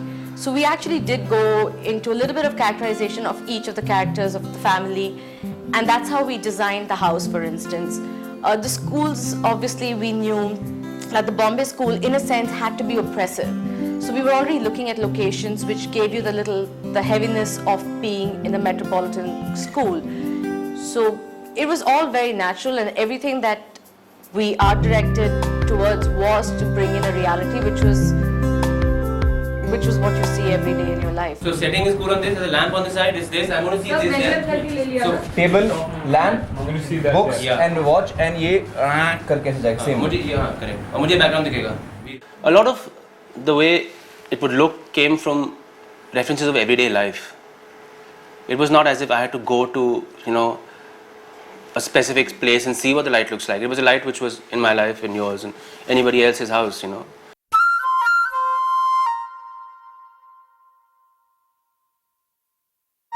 Panchgani was a breath of fresh air for us. We moved from the small kind of house that Ishan lives in Chembur to the vast, beautiful environs of Panchgani. So it was a big relief for us, both visually and space-wise. We were suddenly in a new space. AK Productions approached the school for permission to shoot the film here, and our principal said no. I remember the beginning, because the beginning was very humble and interesting. Mr. Amir came here with a group of people, small group, assistant director, cameraman, some of the other staff. And he did a survey of the campus. He would stand up, he would climb, he would get on the wall, he would get on the steps, he was up, down, moving around. And it was very impressive, how he was so thorough. He looked at every place. So the very first morning, at 7 o'clock in the morning, it's cold and rainy and everything is damp. Mr. Amir is sitting out in a small jacket in the basketball court on the wet stones, and he told his staff, all right, call everyone here. Call everyone here at 7 in the morning. They all came. He waited 20 minutes. 20 minutes he waited till every last person was there. Even the chaiwala for the production came. He said, these are the points you have to follow. At the end, he said, we have to show respect.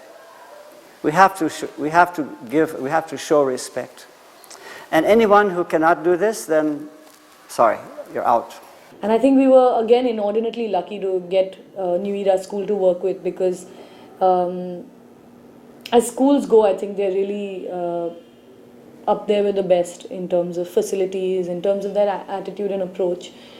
Their staff are extremely fond of the children, and actually when you meet all the children, one of the things that strikes you first is when we were working with children who were quite young, who had been sent to boarding school at the same age as Ishan is sent to boarding school.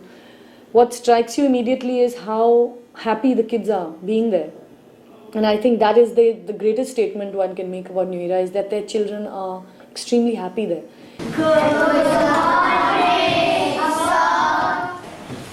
You know that we are making a movie, okay? And have you ever acted in a movie? Nobody? Sure? Okay, anyone has done any ads? Ads? That's very good, because I wanted actors who have never acted before, who are acting for the first time. I'm going to give you a little 5-minute lesson on acting, okay? Because you are all very important actors who are in the film. You're going to be in the film, and because of your good acting, our film is going to come out well. So I want you all to understand just 2-3 important things about acting. One of the most important things about acting is that you don't have to act. Understood? Confusing. It's confusing. One of the most important things about acting is that you should not act. The more natural you are, the more real you are, the less you act, the more real you look. So actually you're acting, but the audience must not come to know that you're acting. कवि कहता है कि जब वो नदी को देखता है उसको कवि कहता है जब वो नदी को देखता है उसमें आसमान उसमें आकाश का प्रतिबिंब दिखाई देता है दिखता है इस प्रतिबिंब को अलग अलग वस्तुओं से कम करता है और फिर से नदी का चित्र उभर आता है।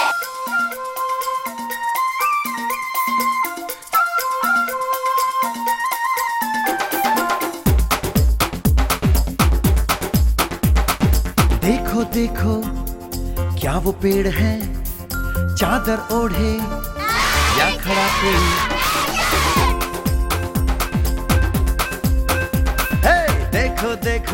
I can say that all the boys who were in boarding school in Panchkili have all been a part of Tare Zameen Par. In some way, they may not be able to see their faces, but they all would remember that they'd come for 1 day of shoot or 3 days of shoot or whatever the case may be.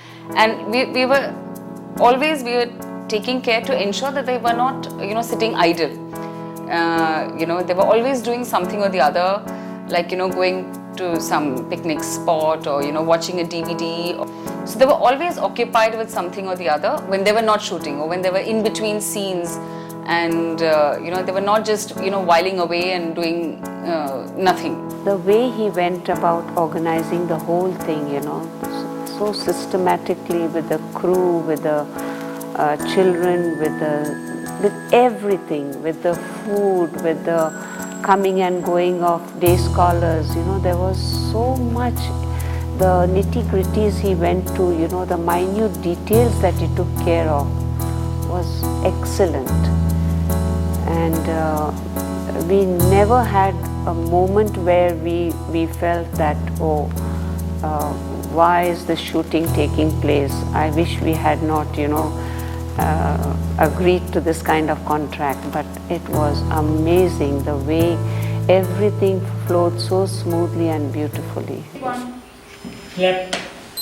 करीब 40 बच्चे थे हमारे साथ, तो मैं उनको script में जो सीन है वो समझाता था, और समझाने के वक्त मैं एक्चुअली उनका जो साउंड है वो मैं रिकॉर्ड करता था.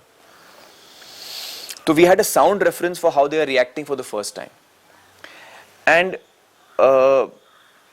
that I felt is important because I felt we could, you know, use that later on when we work on the sound design. We can actually use their spontaneous reactions, because when you're doing a take, after a point it stops being spontaneous. But the audio, if you first time you record the audio, that you grab the spontaneity for that moment, and you can, you know, you can use the audio very well later on.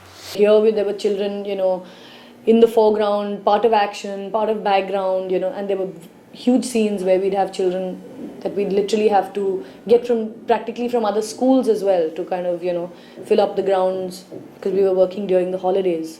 Some children looking into camera. If you look into camera, then the shot gets spoiled. बच्चों के साथ काम करना बड़ा मुश्किल भी होता है और उसमें मज़ा भी आता है, और मुझे लगता है उस उम्र के बच्चे अपने धुनकी में रहते हैं हमेशा. 8 साल, 9 साल, 10 साल के बच्चे, they are, you know, bundle of energy and potential. तो आप जितना उनमें खेलेंगे उतना वो उभर के आएंगे.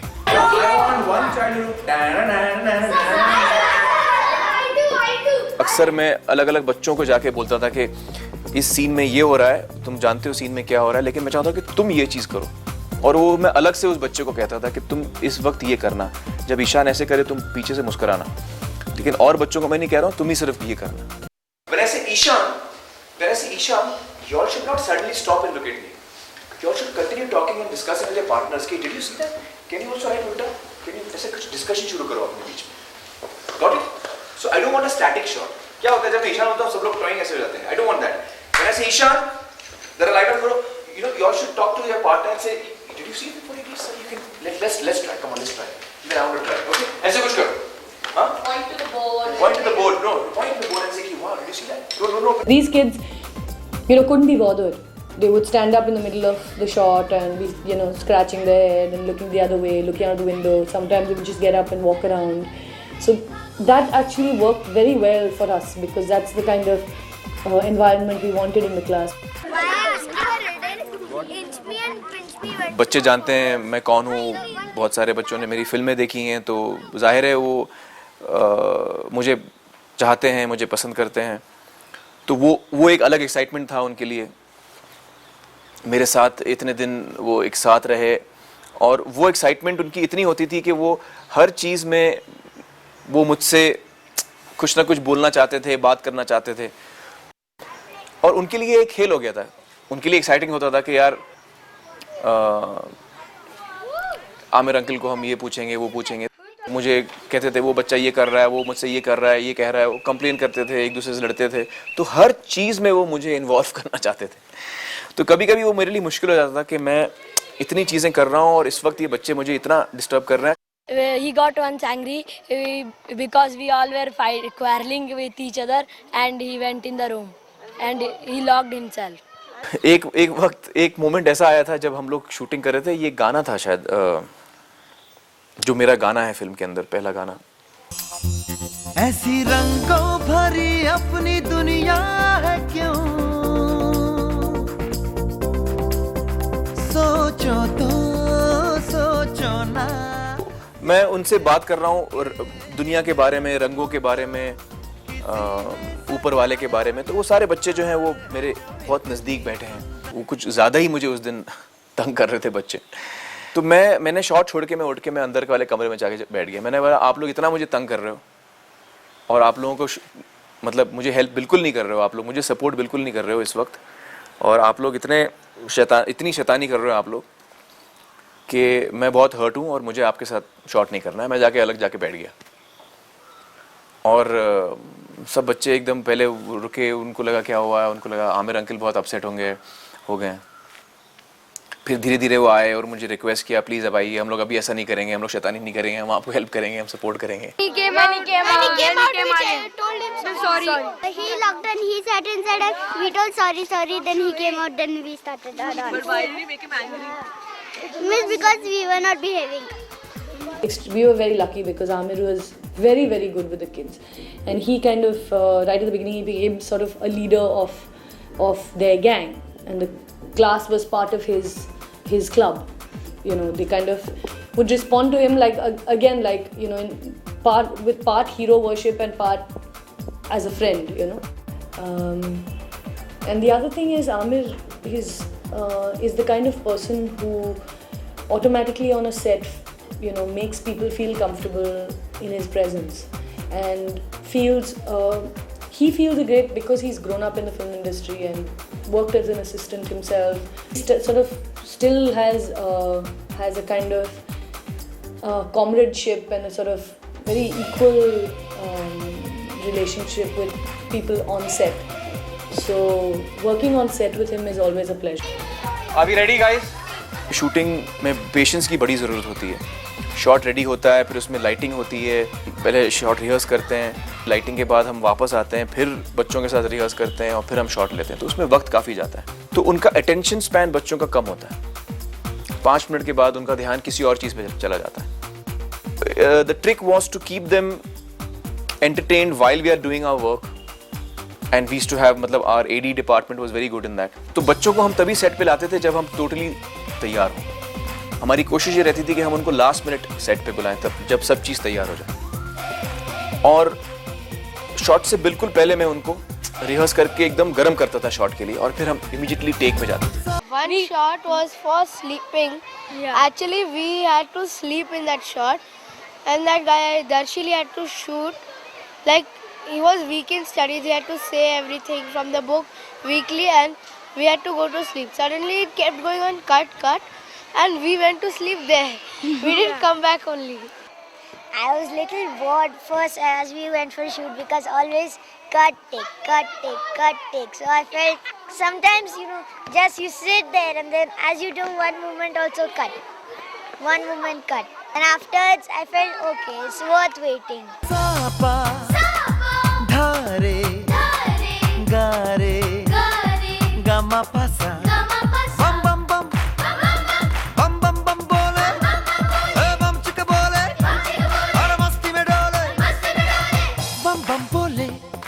मस्ती में डोले बम बम बोले मस्ती में तू डोल रे। Shooting with Amir, it was very good experience. It was a little tough too because like small things, there used to be many retakes. So many variations, like supposing now there's this shot and we have decided on 2 things. And then suddenly they come up with a new thing. Let's do this. And then there are again so many takes for that. Action.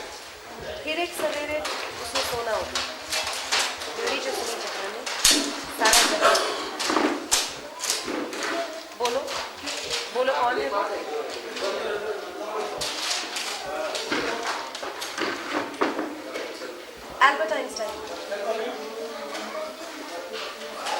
Before anything, he used to come in my vanity, he used to come in my room and he used to tell me this is the shot. Like, you are sleeping and you are like, you're smiling and you are this and that. And then on this thing, you have to do this and sleep. So like that, he used to tell me everything in the correct mood. Then I said, can you show me one? So he used to show me like this, you have to sleep like this. And then like this. So I said, can I try once? He said, okay, try. Then like that. And then said, correct, go for a take. Darsheel is a great kid, बहुत ही कमाल का बच्चा है दर्शील, और उसको direct करने में मुझे बहुत ही मज़ा आया। एक तो वो इतना शार्प और इतना ज़हीन है कि बात बड़ी जल्दी समझता है वो। मैं उसको बहुत ही बेसिक सिंपल वे में उसको गाइडेंस देता था शॉट से पहले, सीन से पहले, और उसको मूड के बारे में याद दिलाता था कि इस वक्त क्या मूड है, ग्राफ क्या है कैरेक्टर का, इससे पहले क्या हुआ है, इसके बाद क्या हुआ है, और वो हर चीज़ बड़ी ही जल्दी समझता था। बल्कि वो इतना शार्प था, इतना ज़हीन था कि मतलब एज ए डायरेक्टर जब मैं उसके साथ बात करता था, I used to behave like I am directing an adult. मैंने कभी उसके साथ ऐसा बर्ताव मुझे कभी करने की ज़रूरत ही नहीं पड़ी कि वो बच्चा है।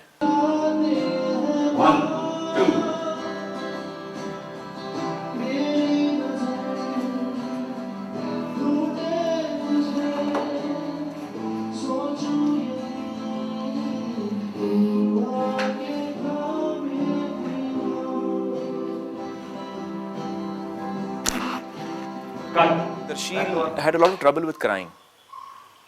Very early on in the film, I realized that he finds it very difficult to cry. And that is the one area that I had to really work on with him.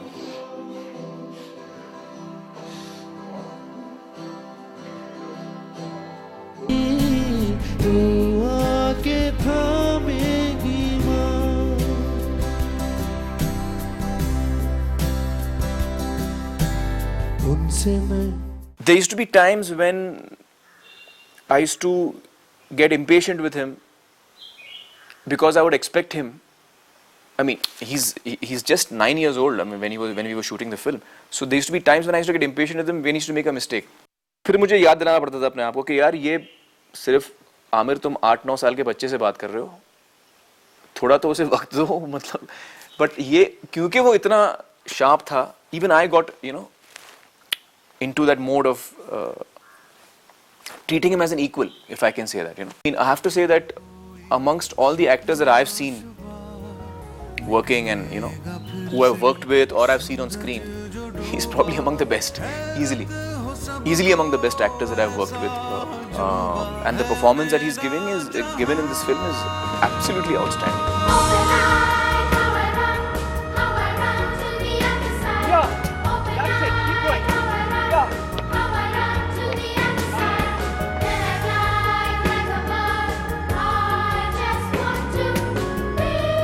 There are some actors that you tell what to do, and those are actors that you give them doables. Okay, do this. And there are some actors that you give them thinkables. Darshil is an actor that you give a thinkable to. For a kid, normally you tell him do this. With Darshil, you can't tell him do this. You have to say, Darshil, this is what you're going through. What do you suggest that we do? Then he'll come back and he'll say, Ram uncles, I have a thought. What I was thinking is I'll sit here like this and I'll do this. And so it's incredible because it's somebody who, just like the great actors, and Darshil is that, there is no question.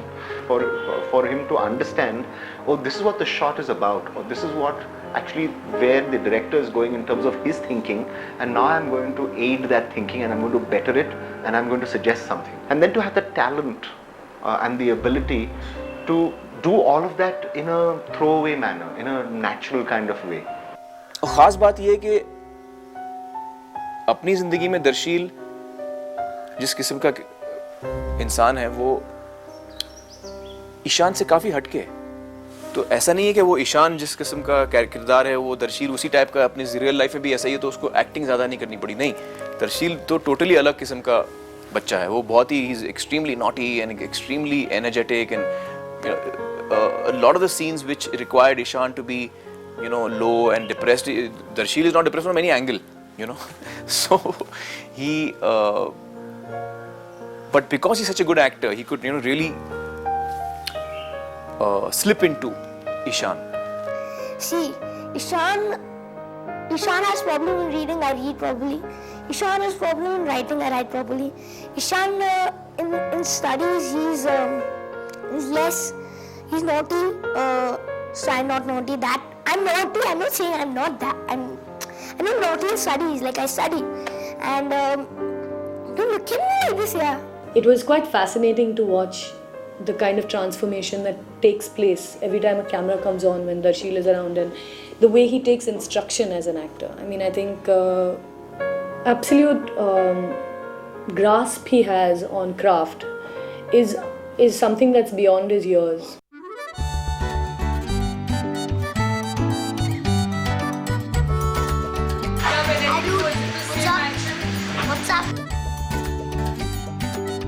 Darshil. Oh, Darshil is, I think he's a fine. He's a brat. Okay, he's a complete brat. I think Darshil is like Spitfire. He's like an explosion.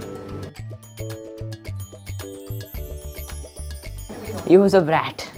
He was a brat. Yeah, he was. He used to climb on my back, which was very irritating. He was a brat in that.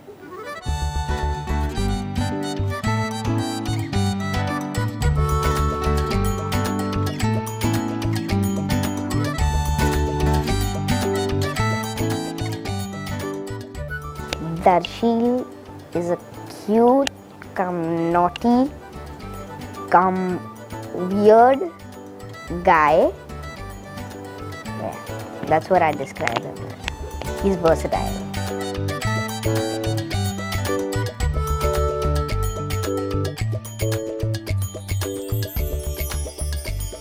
He was too quiet. He was too quiet in the class. But very good outside the class, masti. Outside the class, not even God can come and stop him. Darshil is like Marlon Brando.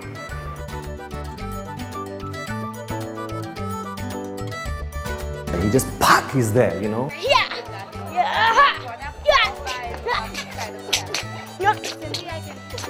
He goes for it. There's no boundary with him.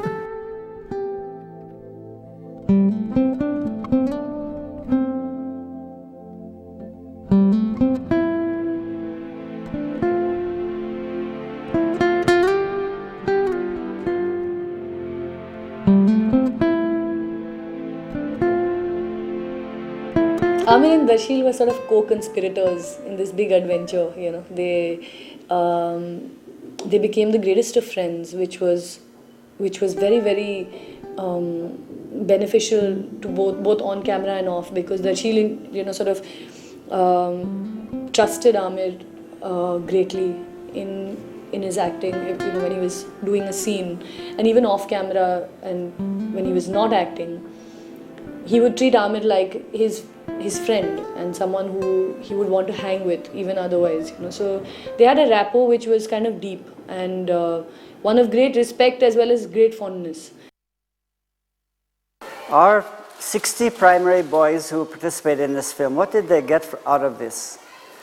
We have put it in our yearbook because we thought it was very important. Usually adults, we treat the children like children. They play, they're in the class, we tell them what to do. In this case, participating in this film, the children, they learned how to follow instructions. They learned how to improve in their work. They learned patience. They learned to cooperate together. They learned about the example of Mr. Amir as a teacher in the film, how a person should behave. They learned something about how we should behave towards other children who have problems in school. They became aware of this by seeing the example of Ishan and all the problems he had in the dormitory, in the classroom. And so this was a wonderful learning experience for our children here, and something that they will carry with them for the rest of their life.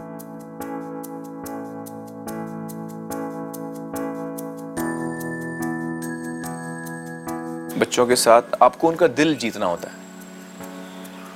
You have to win them over and work with them. Even when you're teaching them, I feel you have to win them over and teach them. I don't think you can be strict with children. I don't think कि आप बच्चों को सख्ती से कोई चीज़ समझा सकते हो. उनको मज़ा आना चाहिए. जो चीज़ वो कर रहे हैं उसमें उनको मज़ा आना चाहिए. जो चीज़ वो कर रहे हैं उसमें उन्हें इंटरेस्ट आना चाहिए. तो एज अ पर्सन मेरी रिस्पॉन्सिबिलिटी थी एज अ डायरेक्टर, किस तरह मैं ये चीज़ उनके लिए इंटरेस्टिंग बनाऊं. भले वो चीज़ 10 दफ़ा करें, वो टेक 15 दफ़ा हो, but I have to make it interesting for them. That moment has to be interesting for them. तो ये चाहे ये फिल्म बनाना हो, चाहे ये एजुकेशन हो, चाहे मैं उनको कुछ सिखा रहा हूँ एज अ टीचर, ये मेरी रिस्पॉन्सिबिलिटी होती है कि मैं उनको इस तरह सिखाऊं कि उनका इंटरेस्ट रहे. मैं इस तरह सिखाऊं कि वो सीखें. You have to teach children the way they understand. And each child is different. And you have to make that effort to reach out to each child. देखो रातों के सीने पे ये तो झिलमिल किसी लौ से उगे हैं. ये तो अंबिया की खुशबू है बागों से बह चले. जैसे कांच में चूड़ी के टुकड़े, जैसे खिले खिले फूलों के मुखड़े, जैसे बंसी कोई बजाए पेड़ों के तले. ये तो झोंके हैं पवन के, है ये घुंघरू जीवन के. ये तो सुर है चमन के, खो न जाए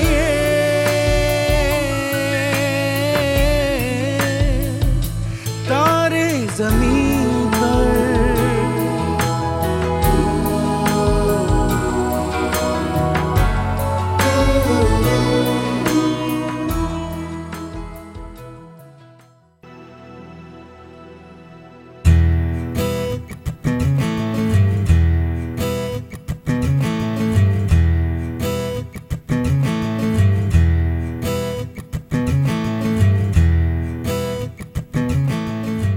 The Art Mela was definitely a tough shoot to do because it involved so many people, it involved students from different schools, and create that atmosphere of Sunday morning where people are just, unwinding as they start to paint. We did a lot of coverage as well for that. We had multiple cameras and we covered the sequences on a number of angles and in different ways. There was this one incident when, the requirement for the kids had increased, like for the next day's shoot, and today the requirement increased by about 200 kids. And we'd already exhausted all our resources by then, because everyone had done their attendance registers. The principal had worked out, okay, this children can go on this date and these bunch of kids can go tomorrow, and things like that. So we had to find 200 kids overnight for the next day's shoot. Then we were driving up and down that one road of Panchkini, looking at all the school boards, and then we saw, there's a new school, let's go and check them out. We've never met them before. And the next day morning we had 300 fresh kids who had to come for the Art Mela sequence. Vidya Niketan, top left. Instructing so many people is always difficult because, sequences like this are, come with their own problems. You're dealing with a whole lot of kids and people who are not used to acting in films. They end up looking into camera. They, sometimes do stuff like that. So it was tricky to, maneuver around that and try and get them to just be themselves and snatch moments out. Amir and Kiran came to meet me, and I think I became like a teenager when I saw him. I said, my goodness, you're so handsome in real life. And to this day, when I think about it, I feel so foolish to pass such a remark. Here it was a totally different atmosphere, and you're meeting new people, new actors, and it was really nice.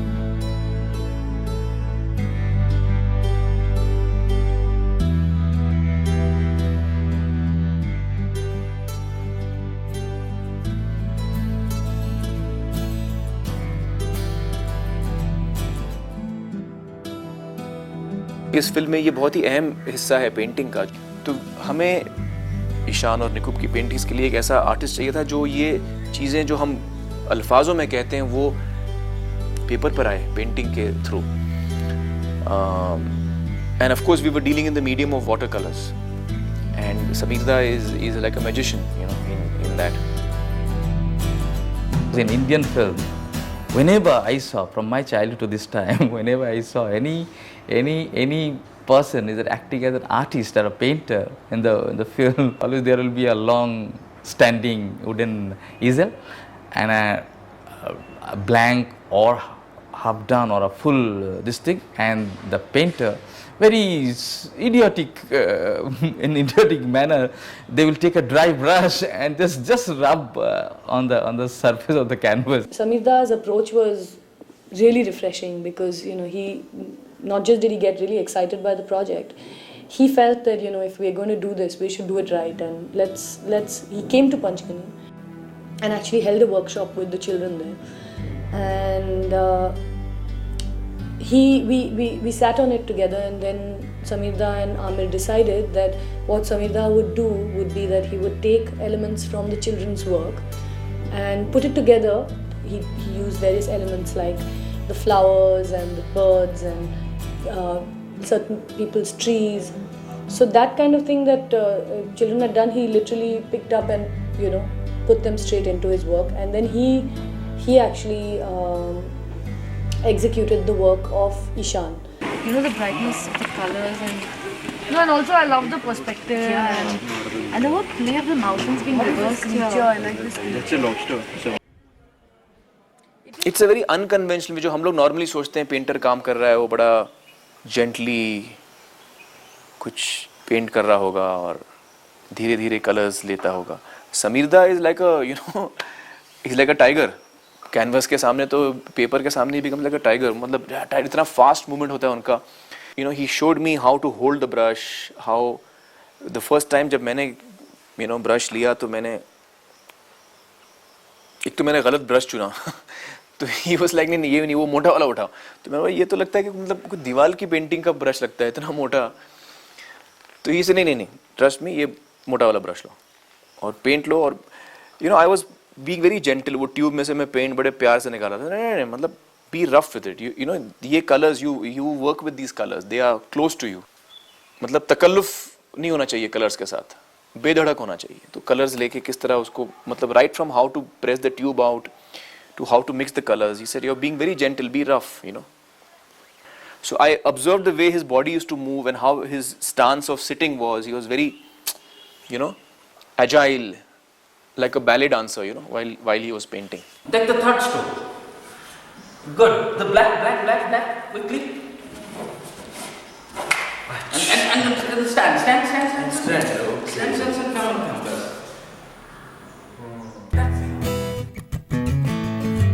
खोलो दरवाजे पर्दे करो किनारे, खूंटे से बंदी है हवा मिल के छुड़ाओ सारे. Nice. The tone is correct. आ जाओ पतंग लेके. We really feel blessed that we are part of this project, and Aamir Khan and his entire team, you know, thought of us to be part of the musical journey along with this film, because this is not only doing music for a film. I think it's a kind of contribution to the cause that this film is. Chakaraka chichacho chakaloram gando wando lakarakatam akko takko idigidigidigo idipai chiki chakacho gili gili mal sulu mal makanaka hukubukure tukubukure chakalaka bikko chikko sili go bagradum chiki chakacho. I had to teach Aamir a dance, which is lovely fun. He was very open-minded, very creative. And he gave me the freedom to do what I wanted to do. And I actually worked with kids who I've never worked with before. And by dancing little star Darshil was actually keeping quiet and looking down like that. Darshil was very upset कि यार मुझे एक shot में तो नाचने दो. So every time after the shot he used to get over, he used to start dancing. Of course, we gave them cues and we gave them stuff to do, but it was more their own dancing style or whatever they would do. And that excited me because it didn't look choreographed, and that's what Aamir wanted. He didn't want my students, he wanted, you know, kids from a school. And how would I direct them in the song and see what must they can do, and so that was lovely. हम जैसे देखे ये जहां है वैसा ही, जैसी नजर अपनी खुल के सोचे आओ, पंख जरा फैलाओ, रंग नए बिखराओ, चलो नए ख्वाब बुन ले. मस्ती में डोले, मस्ती में तू डोल रे. ये क्या है? It was great fun because here you are, you're not composing with your typical Mukhara Antara kind of format where, and you don't have a brief that here that we'll cut to one cliff and where the couple are going to be running around trees. There's nothing of the sort. It's just mood music which is befitting the film. So it is a very good, interesting process to create the music. मुझे याद है जब हम तारे ज़मीं पर title song कर रहे थे, तो एक मुखड़ा तैयार था उसका, ला ला ला ला ला ला ला ला ला, ये था शंकर एहसान लॉय ने तैयार किया हुआ, तो उसको लेकर आगे बढ़ने की बात थी। आमतौर पे गाने में जो है कोरस रिपीट होता है या मुखड़ा रिपीट होता है। मैं चाह रहा था कि गाने का कॉन्सेप्ट ये हो कि बच्चों के बारे में जितनी बातें की जाएं वो कम है।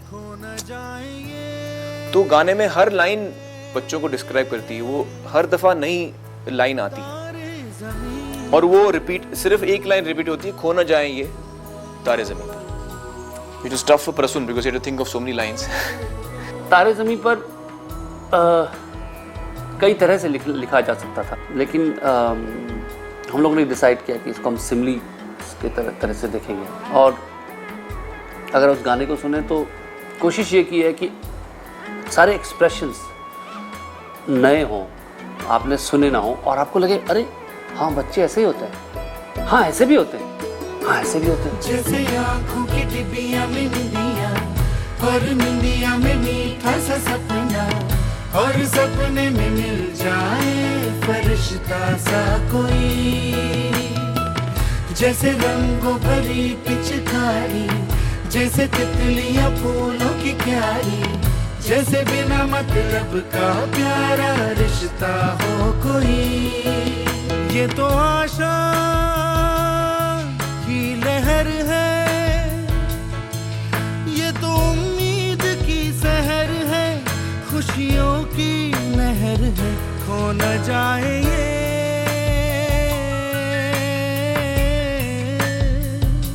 तारे ज़मीन पर।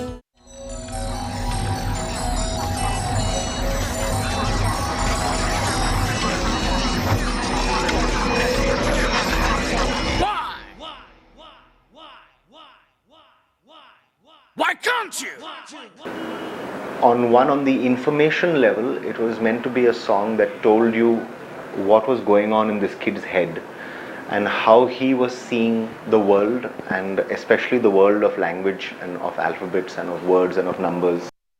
The whole concept was, what is a young boy's worst nightmare in terms of what is the worst thing that he can think of, and so Ram evolved this concept of despair to destruction, what I call is an evolving nightmare all the way through. What is the worst thing as far as the kid is concerned?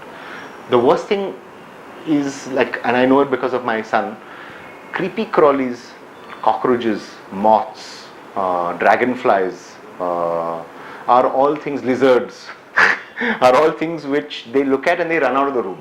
So we started working on design of these little creatures.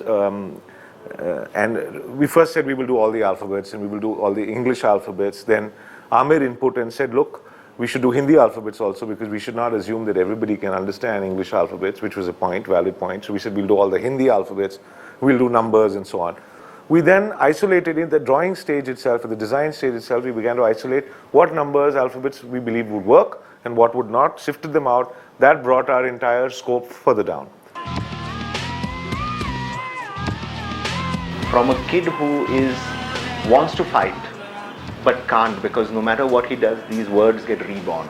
So, and then eventually the word even becomes a snake. And it's a nice way to kind of sit, and say, whoops, I wasn't expecting this. And it's a nice way to end the song on a high note.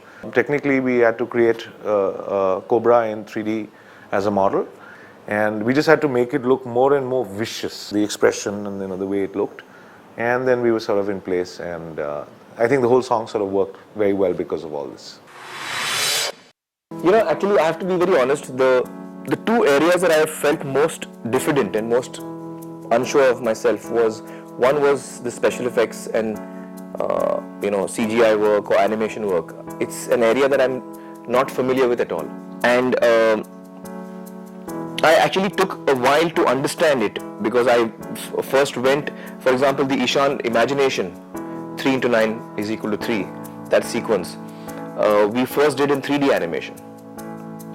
We were about 60-70% through with having created that animation when I felt that this is not looking right, it's somehow not what I had imagine in my head for it to look like. See, I also don't know. I'm also trying. Because it's a different language. Animation, telling a story through animation is a different language actually. And the grammar is quite different. So I figured that I needed someone who I could communicate to what I had in my mind, and that person would then do it for me.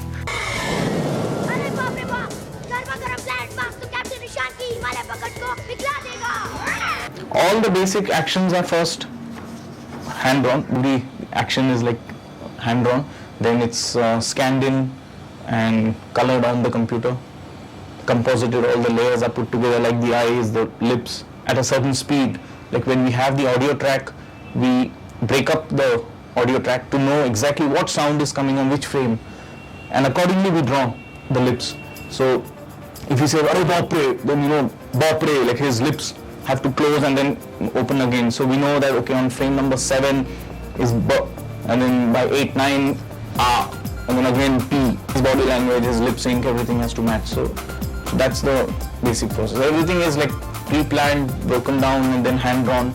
And then when they all come together with the visual and with the audio, it makes sense.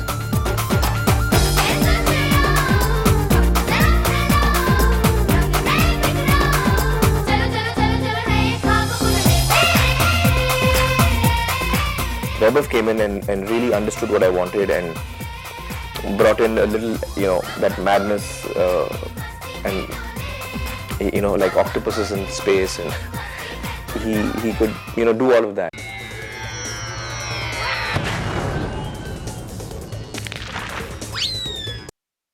It's great that Aamir experimented new techniques of animation in his first film, and this is the first time in the Bollywood clay animation is being used.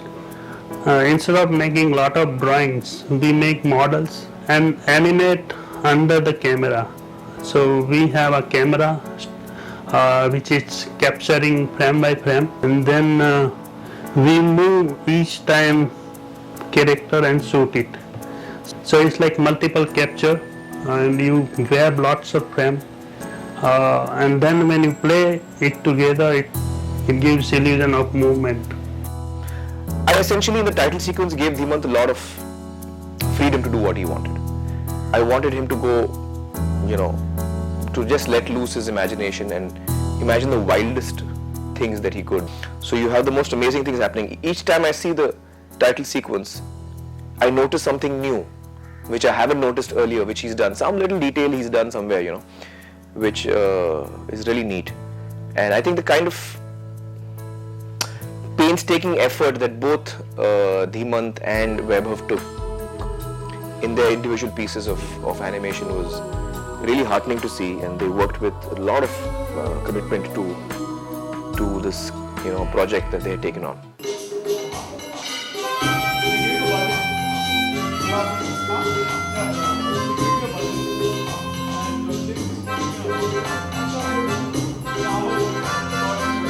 But when I went into the background recording sessions, I had no idea how I would go about it. So I just, on the first day, we actually went off to Panchgani. I have a house there, and I wanted to go away from Bombay.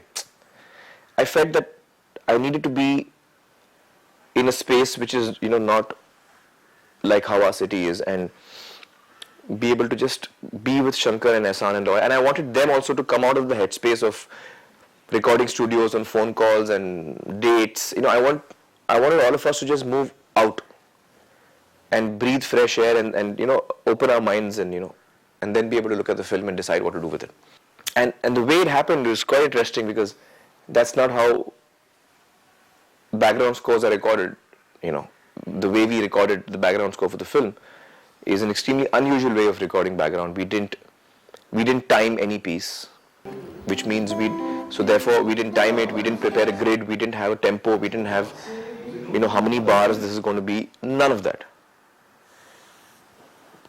We just started with playing the film, and I said, look, at the first point at which I want music to creep in is here, and this is the kind of music I want. So we were literally watching a scene, and I would tell Shankar, Ehsaan and Loy what kind of music I wanted there.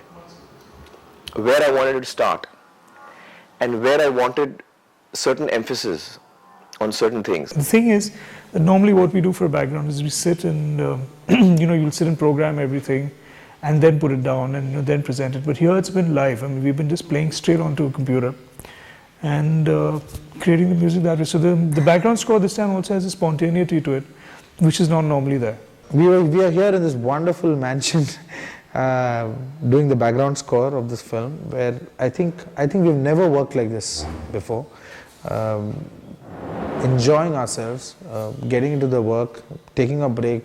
I don't think many people experience this, and we have never experienced this in our life. So it was a really interesting process for me how that all fell into place and how it happened, because I hadn't planned it and neither had Shankar Ehsaan Loy. In fact, they've never worked like this. This is the first time they were working in this mad fashion, and they were like, "Are you sure how you want to do it?" I said, "Yeah, I just wanted to start. I wanted to start playing." A lot of the times, for example, when Ehsaan was playing the guitar, there was one sequence I remember particularly where he was really unhappy with what I was making him do. Because I was making him, I wanted to be very discordant. I wanted the guitar to be really discordant. And I was happy that there were discordant notes coming in, because it was also, he had to play really fast and it was very difficult for him to play, and it was...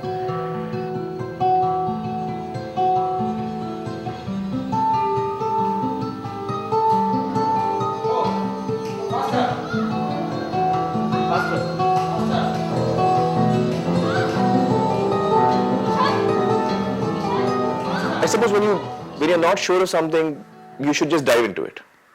And when you dive into it, you realize that, you learn as you go along, and you figure out that this is what you want, this is what you don't want, this is how you want it finally. It becomes clear to you. As long as you haven't jumped into the pool yet, you're still unclear. But once you jump in there, then it starts, at least for me, it started getting clear once I was in it. And I made mistakes, but I could then understand how I wanted it,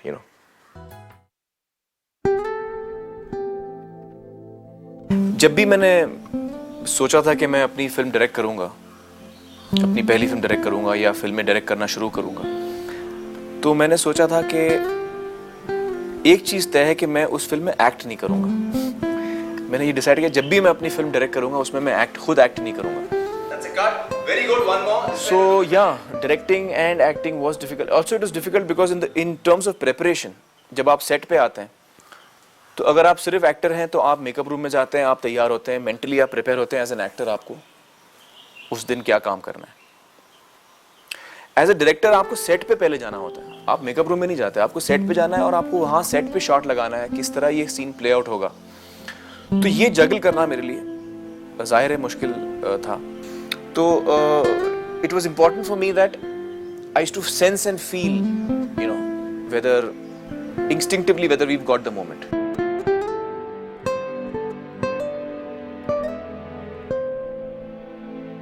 He had a sense of the film as a whole. He knew the entire film and at which point what needed to be lifted up and what needed to be pitched down. What I realized that he's watching minutely. He's watching for absolute detail, and just that little bit made all the difference. Now, I know that it seems hyperbole to say that one film changed my attitude, but it did. It changed my attitude to the way that I should deal with my kid when it came to studies. I think for cinema to do that, for any film to do that, I mean, what more do you want? मैं बहुत ही आशान्वित हूँ कि ये film जो है लोग बहुत पसंद करेंगे मेरे हिसाब से, और क्योंकि इसमें एक ईमानदारी है इस फिल्म में. बाकी सब एक तरफ होता है और ईमानदारी फिल्म की एक तरफ होती है, और आमिर में चाहे कुछ भी हो, उस शख्स में ईमानदारी तो ठूस ठूस की भरी है.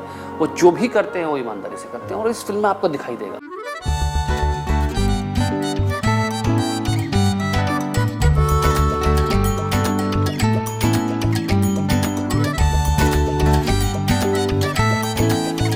As it is, when we grow up, we go through responsibilities, and obviously there are responsibilities which we are supposed to shoulder. But at least let childhood survive here. At least let children be happy and just be. बचपन होता है मस्ती मजा करने के लिए, आप जब बड़े होते हैं तो आप पे जिंदगी की परेशानियां वैसे भी आ जाती हैं, तो बड़े होने के बाद तो वो होना ही होना है। बचपन तो कम से कम बचपन रहने दो।